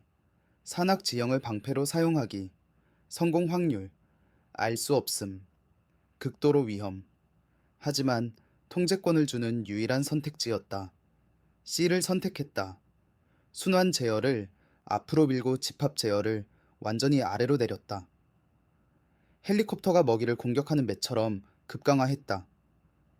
750m 오바다 빠세객 300, 150, 100m에서 나무 꼭대기가 너무 가까워서 로터 회전류에 떨리는 개별 이피드를 볼 수 있을 때 집합 제어를 위로 당기고 수평을 맞췄다. 이제 좁은 계곡 회랑을 날고 있었고 양쪽의 가파른 산벽이 내 위로 300, 400m 솟아 있었다. 앞에서 계곡이 더 좁아졌고 바위 절벽에 너무 가까이 튀어나가지 않기 위해 끊임없이 작은 수정을 하도록 강요했다. 캐노피를 통해 위를 봤다. 미지들이 내 위치를 지나쳤고 이제 돌고 있었고 재배치하려고 했다. 하지만 그들의 속도로 이 지형에서 그냥 내려와서 따라올 수 없었다. 넓은 순환을 해야 하고 점진적으로 고도를 잃어야 하고 그 다음 계곡으로 다시 들어와야 했다. 그건 나에게 아마 2분을 줬다. 운이 좋으면 3분. DMZ까지 마지막 35km를 가기 위한 2분. 현재 속도 약 시속 210km로 그건 불가능했다. 최소 10분은 필요했다. 그건 제트기들이 국경을 넘기 훨씬 전에 따라잡을 거라는 의미였다. 만약 수년간의 훈련 비행 동안 암기했던 지역의 정신적 지도를 봤다. 이 계곡은 대략 남남서쪽으로 뻗어 있었다. 약 15km 후에 갈라졌다. 왼쪽 갈래는 남남동쪽으로 돌았고 결국 DMZ에서 겨우 8km 떨어진 산악통로로 이어졌다. 오른쪽 갈래는 남서쪽을 계속했지만 더 개방된 지형을 통해서였다. 그 갈림길에 도달할 수 있다면 왼쪽 갈래를 택하고 제트기들이 재배치하기 전에 산악통로를 통과한다면 가능성이 있었다. 가늘었다. 거의 불가능했다. 하지만 가능했다. 스로틀을 최대로 밀었다. MB2 엔진이 으르렁거렸고 아마 해야 하는 것보다 더 많은 동력을 요구하면서 소리의 음조가 바뀌었다. 엔진 온도 지시계가 빨간 구역을 향해 오르기 시작했다. 하지만 신경 쓰지 않았다. 이 헬리콥터가 설계된 것보다 더 빨리 날게 하거나 죽거나 선택은 간단했다. 시속 220km, 25, 마야비 30. 헬리콥터 전체가 떨리기 시작했다. 로터 블레이드가 격렬한 우부부 소리를 냈다. 제어 장치가 무겁게 느껴졌고 덜 반응했다. 하지만 여전히 날고 있었다. 뒤에서 리 대저가 다시 움직이는 소리가 들렸다. 이전 충격에서 충분히 회복해서 앉았고 이제 엔진의 굉음 위로 들을 수 없는 뭔가를 소리치고 있었다. 그가 무슨 말을 하는지 신경 쓰지 않았다. 앞에 계곡과 지나가는 초들 외에는 아무것도 신경 쓰지 않았다. 오전 11시 6분. MEG들이 나타난 지 4분. 그리고 갈림길이 보였다. 앞에 약 2km 거리에 계곡이 둘로 나뉘었다. 왼쪽 갈래 내 목표 경로는 두 봉우리 사이의 통로를 향해 약간 올라갔다. 좁았다. 가장 좁은 지점에서 아마 200m밖에 안 됐다. 하지만 그 통로 뒤에 지형에 대한 내 기억에 따르면 거의 DMZ까지 뻗는 평원을 향한 더 완만한 하강이 있었다. 8km. 완벽하게 일직선으로 날면 어쩌면 6km. 자유까지 6km. 왼쪽 갈래로 선회를 시작했다. 그리고 정확히 그 순간 두려워했던 소리가 들렸다. 탕, 탕, 탕.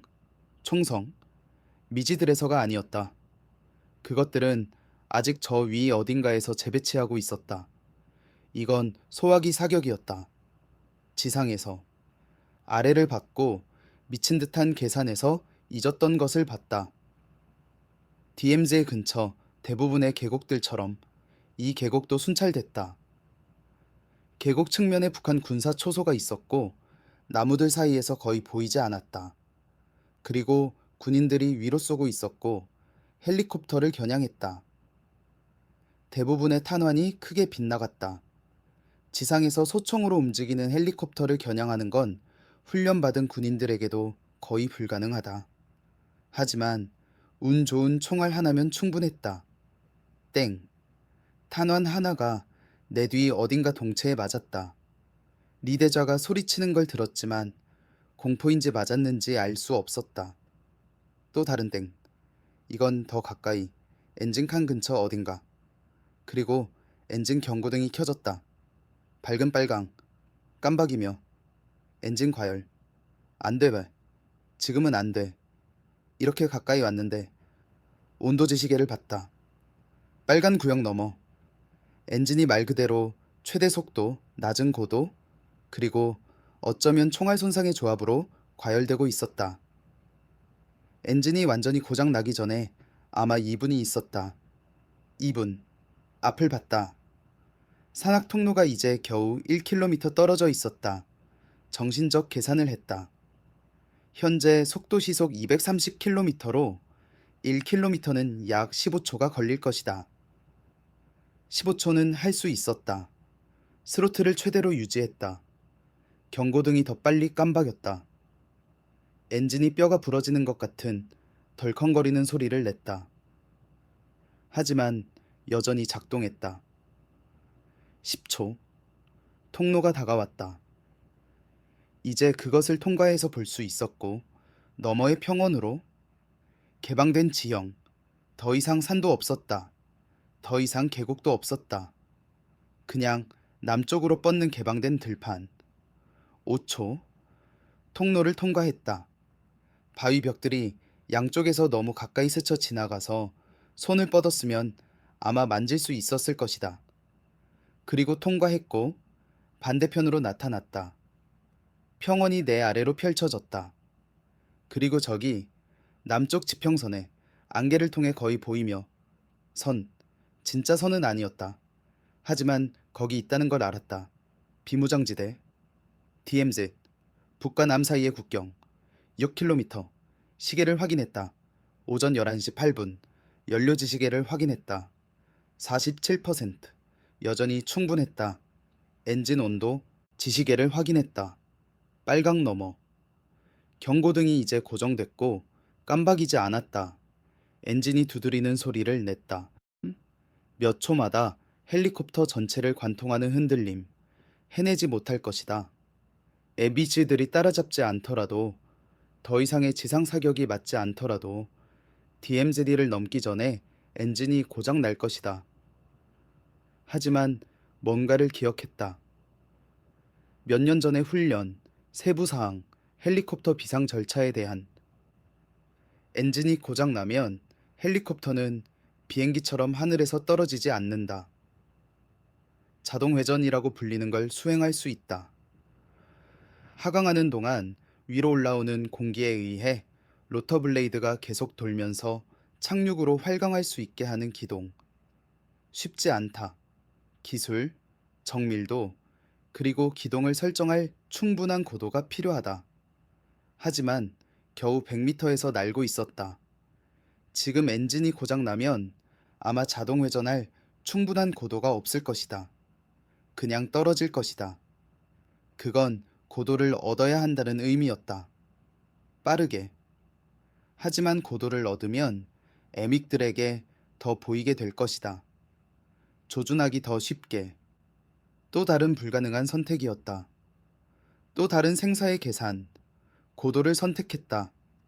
집합 제어를 위로 당기면서 순환 제어를 약간 앞으로 밀었고 계속 남쪽으로 이동하면서 헬리콥터를 완만한 각도의 상승으로 넣었다. 100m, 200, 300, 마바텐 다오베백, 700m에서 다시 수평을 마쳤다. 그리고 즉시 원산 관제탑과의 통신을 끄는 이후 꺼져 있던 무전이 살아났다. 누군가 원격으로 켰다. 가능한지 몰랐지만 분명히 가능했다. 목소리가 스피커를 통해 터졌다. 한국어가 아니었다. 영어. 심한 미국 억양으로. 북쪽에서 접근하는 미확인 항공기. 여기는 유엔군 사령부 비무장지대입니다. 즉시 신원을 밝히십시오. 허가 없이 대한민국 영공으로 넘어오면 적대적으로 간주될 것입니다. 지금 응답하십시오. 남쪽. 감지됐다. 그리고 넘지 말라고 경고하고 있었다. 왜냐하면 그들의 관점에서 나는 그냥 국경을 향해 날아오는 북한 군용 헬리콥터일 뿐이었기 때문이다. 공격일 수 있었다. 도발일 수 있었다. 뭐든 될 수 있었다. 탈북자라는 걸 알 방법이 없었다. 내가 말하지 않는 한 손을 무전 마이크로 움직였다. 하지만 잡기 전에 또 다른 소리가 공기를 채웠다. 제트 엔진의 이단 으르렁거림. 마엠빅들. 재배치를 완료했고 이제 바로 나를 향해 오고 있었고 낮게 날고 있었고 아마 내 위치보다 200m만 더 높았다. 그리고 이번에는 단순히 내 위를 날고 있는 게 아니었다. 이번에는 날개 아래에서 떨어지는 작은 물체들이 보였다. 미사일. 미지들에서 분리되는 미사일들을 슬로우 모션으로 봤다. 두 개의 하얀 연기 궤적, 공중에서 곡선을 그리며 궤도를 조정하며 나를 찾으며 충돌 전에 아마 5초가 있었다. 살거나 죽을 5초. 생각하지 않았다. 계산하지 않았다. 둘 다 할 시간이 없었다. 그냥 행동했다. 순환 제어를 완전히 오른쪽으로 밀고 왼쪽 페달을 최대로 헬리콥터를 스트레스로 전체 동체가 삐걱거릴 만큼 폭력적인 급선화회로 넣었다. 동시에 집합 제어를 완전히 아래로 당겨서 동력을 차단하고 헬리콥터가 돌면서 돌처럼 하늘에서 떨어지게 했다. 선회의 지포스가 나를 너무 세게 좌석 하네스에 밀어붙여서 숨을 쉴 수 없었다. 시야가 가장자리에서 어두워지기 시작했다. 뒤에서 리대좌가 비명 지르는 소리가 들렸고 그 다음 그의 몸이 다시 칸 벽에 부딪히는 충격음. 세상이 돌았다. 하늘이 땅이 됐다. 땅이 하늘이 됐다. 지평선은 의미가 없었다. 그리고 캐노피를 통해 일직선으로 계속했다면 있었을 곳을 정확히 지나가는 미사일들을 봤다. 유도 시스템이 목표를 놓쳤다는 걸 깨닫고 코스를 수정하려 하고 실패하고 내 왼쪽 산비탈에 폭발하기 전까지 100m 더 계속했다. 두 개의 주황색 폭발, 두 개의 검은 영이 구름. 하지만 나는 여전히 공중에 있었다. 여전히 살아있었다. 약 400m에서 헬리콥터를 수평으로 마쳤고 과열 손상과 어쩌면 미사일 폭발 파편 때문에 이제 불규칙하게 반응하는 제어 장치와 싸웠다. 엔진 경고등이 더 이상 깜박이지 않았다. 그냥 고정됐다. 밝은 빨강. 엔진이 완전히 고장나기 몇 초 전이라고 소리치며 앞을 봤다. DMZ가 이제 약 4km 떨어져 있었다. 4km? 현재 속도로 이제 엔진 동력 손실로 아마 시속 180km로 줄어들어서 그건 약 80초를 의미했다. 국경까지 80초. 하지만 미지들이 또 다른 공격을 위해 돌고 있었다. 그리고 이번에는 내 회피 기동을 봤으니 미사일만 의존하지 않을 것이다. 더 가까이 올 것이다. 기관포를 사용할 것이다. 그리고 기관포 사격을 회피할 수 없었다. 제어 장치에 거의 반응하지 않는 손상된 헬리콥터로는 유일한 기회는 속도였다. 선회를 완료하기 전에 저 선에 도달해야 했다. 남은 스로틀을 앞으로 밀었다. 엔진이 신음했다. 온도가 가능하다고 생각했던 것보다 훨씬 더 올라갔다. 뭔가 타는 냄새가 났다. 플라스틱 고무, 뭔지 모르겠다. 시속 190km, 195. 이 베이바 헬리콥터 전체가 공중에서 분해될 것처럼 떨렸다. DMZ까지 3km. 뒤를 봤다. MIG들이 선회의 약 절반을 완료했다. 30초, 어쩌면 40초. 다시 사격 위치에 있기 전까지. 2km. 무전이 다시 튀었다. 미확인 항공기, 이것이 최종 경고입니다. 즉시 신원을 밝히거나 격추될 것입니다. 준수할 10초가 있습니다. 남쪽. 여전히 경고하고 있었다. 허가 없이 넘으면 여전히 쏠 준비를 하고 있었다. 손이 마이크를 찾았다. 잡았다. 입으로 들었다. 그리고 엔진이 전에 들어본 적 없는 소리를 냈다. 날카로운 금속 끽끽 소리 다음에 헬리콥터 전체를 흔든 둔한 쾅. 엔진 고장. 지난 20분 동안 내 귀를 채웠던 끊임없는 굉음이 갑자기 멈췄다. 캐노피를 통한 바람에 휘파람 소리만으로 깨지는 섬뜩한 침묵으로 대체됐다. 엔진으로 구동되어 수백 RPM으로 돌던 로터 블레이드가 감속하기 시작했다. 하지만 멈추지 않았다. 왜냐하면 헬리콥터가 떨어지기 시작하면서 올라오는 공기가 그것들을 계속 돌게 했기 때문이다. 자동회전. 정확히 훈련에서 배운 대로. 하지만 자동회전은 고도가 필요하다. 설정할 시간이 필요하다. 기동할 공간이 필요하다. 400m에 있었다. 이상적인 자동회전에서 분당 약 500m 떨어질 것이다. 그건 지면에 부딪히기 전에 아마 40초를 줬다. 그리고 DMZ에서 1.5km 떨어져 있었다. 해내지 못할 것이다. 추락하기 전에 국경에 도달하지 못할 것이다. 만약 앞의 지형을 봤다. 여전히 대부분 평평했다. 밭들. 일부 숲지역. 풍경을 가로지르는 강. 하강을 제어할 수 있다면, 추락하는 대신 착륙할 수 있다면, DMZ에 도달하지 못하더라도 어쩌면 살아남을 수 있다. 그리고 착륙에서 살아남는다면 달릴 수 있다. 마지막 거리를 걸어서 건널 수 있다. 좋은 계획은 아니었다. 하지만 내가 가진 유일한 계획이었다. 집합 제어를 조심스럽게 조정하며 하강 속도를 관리했다. 집합 제어를 너무 많이 하면 로터 블레이드가 너무 감속돼서 모든 양력을 잃고 돌처럼 떨어질 것이다. 너무 적으면 너무 빨리 하강해서 치명적인 힘으로 지면을 칠 것이다. 350m, 300, 250. 땅이 빠르게 다가왔다. 이제 개별 디테일을 볼 수 있었다. 밭의 고랑들, 개별 나무들, 흙길. 200m. 앞에 아마 500m 거리에 울타리가 보였다. 볼 수 있는 한 동서로 뻗는 철조망 울타리. DMZ 500m. 자유에서 500m 떨어져 있었다. 하지만 200m 공중에 있었고 빠르게 떨어지고 있었고 엔진도 없었다. 해내지 못할 것이다. 150m. 착륙 장소를 찾았다. 저기, 밭.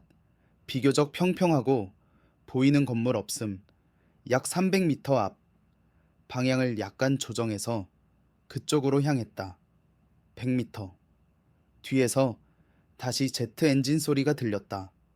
MBG들 선회를 완료하며 이제 하늘에서 떨어지는 무방비 목표에 치명타를 위해 접근하며 50m.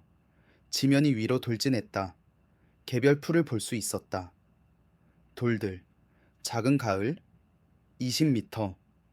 마지막 플레어에서 집합 제어를 위로 당겨서 블레이드의 마지막 회전 에너지 잔여물을 사용해서 충격을 완화했다. 10m. 헬리콥터가 감속했지만 충분하지 않았다. 5m. 몸의 모든 근육을 긴장시키며 충격을 준비했다. 그리고 충돌했다. 착륙 장치가 먼저 지면을 터치했고 충격의 일부를 흡수했다. 하지만 헬리콥터는 여전히 앞으로 움직이고 있었고 여전히 운동량을 가지고 있었다. 튀었다. 아마 2m 지면에서 올라갔다. 다시 쳤고 이번엔 더 세게. 오른쪽 착륙 장치가 뒤틀린 금속에 으스러지는 소리와 함께 무너졌다. 헬리콥터가 오른쪽으로 기울었고 로터급의 지면을 쳤고 블레이드들이 모든 방향으로 날아간 금속 파편 폭발로 분해됐다. 동체가 땅을 쳤다. 아마 20m 미끄러졌고 들판에 고랑을 파며 흙과 돌과 파편을 던지며 그리고 멈췄다. 침묵. 잠시 동안 그냥 거기 앉아 있었고 멍했고 살아있다는 걸 처리할 수 없었다. 그 다음 훈련이 시작됐다. 나가. 지금. 뭔가 폭발하기 전에. 미지들이 마지막 통과를 하고 일을 끝내기 전에. 떨리는 손가락으로 하네스를 풀었다. 캐노피 문을 밀었다. 충격으로 구부러져서 막혀 있었다. 발로 찼다. 한 번, 두 번, 세 번째 차기에서 열렸다. 밖으로 기어 나갔고 땅에 떨어졌고 다리가 거의 나를 지탱하지 못했다. 주위를 봤다. 헬리콥터는 폐허였다. 메인 로터 파괴됨. 착륙 장치 무너짐. 동체 여러 곳에서 갈라짐. 엔진 칸에서 연기가 나왔다. 뒤에서 신음소리가 들렸다. 리 대좌. 여전히 살아있고 승객칸에 갇혀 있었다. 잠깐 돕는 걸 고려했다. 하지만 그가 무엇인지 기억했다. 무엇을 대표하는지. 그리고 여기 남는 모든 초가 제포에게 한 초 더 가까워지는 것이라는 걸 기억했다. 돌아서서 달렸다. 남쪽, 울타리를 향해, 자유를 향해. 다리가 아팠다.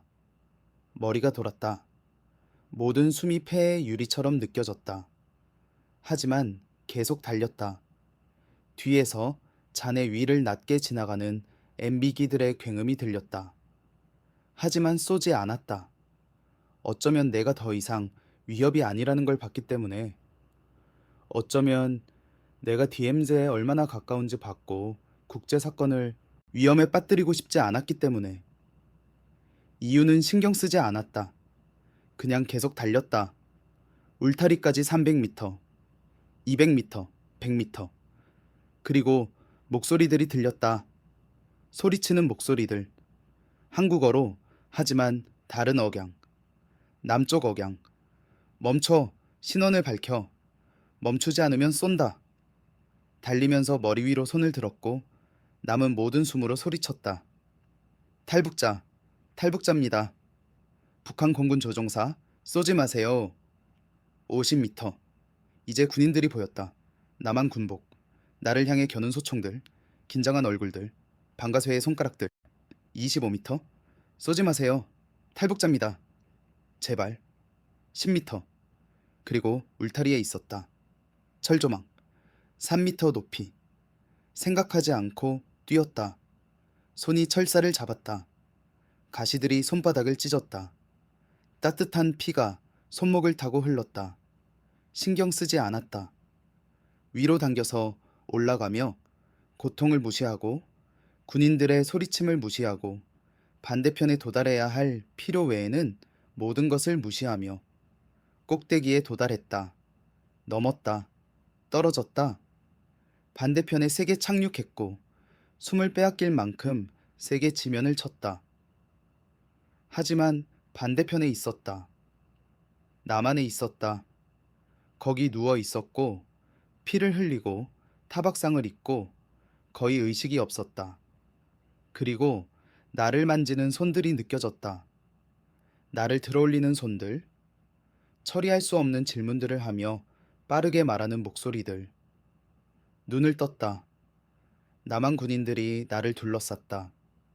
그들의 무기는 여전히 들려 있었지만 나를 직접 겨누지는 않았다. 조심스러운, 혼란스러운 그들 중 하나가 말했다. 계급장으로 봐서 장교였다. 누구세요? 어떻게 여기 왔습니까? 대답하려고 했지만 말이 나오지 않았다. 목이 너무 말랐다. 정신이 너무 지쳤다. 마침내 영혼처럼 느껴진 후 세 단어를 속삭이는데 성공했다. 박진호, 대위, 탈북자, 그리고 모든 게 검게 변했다. 3일 후 서울의 군병원에서 깨어났다. 다음 2주를 신문에서 보냈다. 국가정보원, 남한군대, 심지어 유엔군 사령부 대표들 모두 같은 걸 알고 싶어 했다. 왜 탈북했나? 뭘 아나? 스파이인가? 모든 걸 말했다. 청진 건물 붕괴에 대한 송신, 가족을 언급한 두 번째 송신, 남쪽으로 날기로 한 결정, 공중에서의 40분의 모든 디테일. 결국 믿었다. 결국 나를 풀어줬다. 새 이름을 줬다. 서울의 작은 아파트. 통합을 돕기 위한 월별 지원금. 북과 남 사이에 다른 단어들을 배우기 위한 언어 수업. 전환을 돕기 위한 치료. 하지만 아무것도 죄책감을 준비시킬 수 없었다. 왜냐하면 탈북 6개월 후 북한 정치범 수용소를 감시하는 인권운동가 네트워크를 통해 확인을 받았기 때문이다. 혜선과 민지는 개천 14호 수용소로 보내졌다. 어머니도, 여동생도, 이모도, 삼촌도, 3대 처벌. 정확히 알고 있었던 대로. 혜선은 체포 18개월 후 죽었다. 공식적으로는 폐렴, 비공식적으로는 아사와 강제노동과 사람들을 천천히 체계적으로 파괴하는 시스템으로. 민지는 여전히 살아있다. 이제 10살이다. 여전히 수용소에. 아버지 없이, 어머니 없이, 미래 없이 자라고 있다. 그리고 이 이야기를 하는 것 외에는 할 수 있는 게 없다. 듣고 싶은 누구에게든 북한이 정말 무엇인지 말하는 것. 그들이 선전에서 보여주는 나라가 아니라, 그들이 척하는 사회주의 낙원이 아니라, 있는 그대로의 악몽. 진실을 듣는 것이 반역인 나라. 질문하는 것이 탈북인 나라. 가족을 사랑하는 것이 자유를 감히 찾으면 그들의 파괴를 받아들인다는 의미인 나라. 사람들은 탈북을 후회하는지 물어본다. 돌아갈 수 있다면 다르게 선택할지. 그리고 정직한 답은 모르겠다. 왜냐하면 남았다면 결국 어쨌든 체포됐을 것이기 때문이다. 그러면 우리 모두 파괴됐을 것이다. 하지만 떠남으로써 적어도 증언했다. 적어도 세상은 무슨 일이 일어났는지 안다. 적어도 내 가족의 이야기, 그리고 우리 같은 수많은 가족들의 이야기가 침묵 속에서 잃어버려지지 않는다. 그리고 어쩌면, 아주 어쩌면 그 증언이 중요하다. 어쩌면 말해진 모든 이야기, 말해진 모든 진실, 침묵을 거부하는 모든 목소리가 세상을 북한이 정말 무엇인지 인정하는데 한 걸음 더 가까이, 그리고 그것에 대해 뭔가 하는데 한 걸음 더 가까이 데려간다. 민지를 구할 수 없다. 하지만 그녀의 고통이 보이지 않지 않도록 보장할 수 있다. 그리고 지금은 그것으로 충분해야 한다.